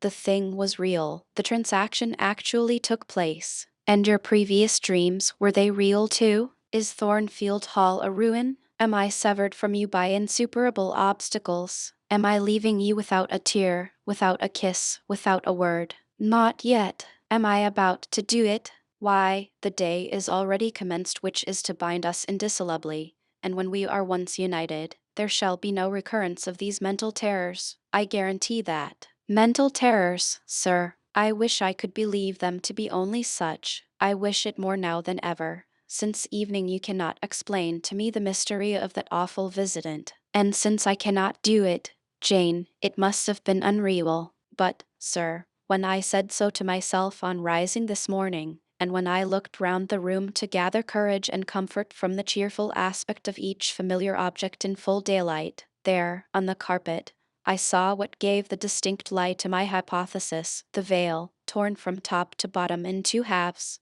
I felt Mr. Rochester start and shudder. He hastily flung his arms round me. Thank God, he exclaimed, that if anything malignant did come near you last night, It was only the veil that was harmed. Oh, to think what may have happened. He drew his breath short and strained me so close to him I could scarcely pant. After some minutes' silence, he continued, cheerily, "Now, Janet, I'll explain to you all about it. It was half dream, half reality. A woman did, I doubt not, enter your room, and that woman must have been Grace Poole. You call her a strange being yourself. From all you know, you have reason so to call her. What did she do to me? What to Mason?" In a state between sleeping and waking, you noticed her entrance and her actions, but feverish, almost delirious as you were. You ascribed to her a goblin appearance different from her own. The long disheveled hair, the swelled black face, the exaggerated stature were figments of imagination, results of nightmare. The spiteful tearing of the veil was real, and it is like her. I see you would ask why I keep such a woman in my house. When we have been married a year and a day, I will tell you. But not now. Are you satisfied, Jane? Do you accept my solution of the mystery? I reflected, and in truth it appeared to me the only possible one. Satisfied I was not, but to please him I endeavored to appear so, relieved. I certainly did feel, so I answered him with a contented smile. And now, as it was long past 1, I prepared to leave him. "Does not Sophie sleep with Adel in the nursery?" he asked, as I lit my candle. "Yes, sir, and there is room enough in Adel's little bed for you. You must share it with her tonight, Jane. It is no wonder that the incident you have related should make you nervous, and I would rather you did not sleep alone. Promise me to go to the nursery." "I shall be very glad to do so, sir, and fasten the door securely on the inside. Wake Sophie when you go upstairs, under pretense of requesting her to rouse you in good time to tomorrow, for you must be dressed and have finished breakfast before 8. And now, no more somber thoughts. Chase dull care away, Janet. Don't you hear to what soft whispers the wind has fallen? And there is no more beating of rain against the window panes. Look here," he lifted up the curtain. "It is a lovely night." It was. Half heaven was pure and stainless. The clouds, now trooping before the wind, which had shifted to the west, were filing off eastward in long, silvered columns. The moon shone peacefully. "Well," said Mr. Rochester, gazing inquiringly into my eyes, "how is my Janet now?" "The night is serene, sir, and so am I. And you will not dream of separation and sorrow tonight, but of happy love and blissful union." This prediction was but half fulfilled. I did not truly dream of sorrow, but as little did I dream of joy, for I never slept at all. With little Adel in my arms, I watched the slumber of childhood, so tranquil, so passionless, so innocent, and waited for the coming day. All my life was awake and astir in my frame, and as soon as the sun rose I rose too. I remember Adel clung to me as I left her. I remember I kissed her as I loosened her little hands from my neck, and I cried over her with strange emotion, and quitted her, because I feared my sobs would break her still sound repose.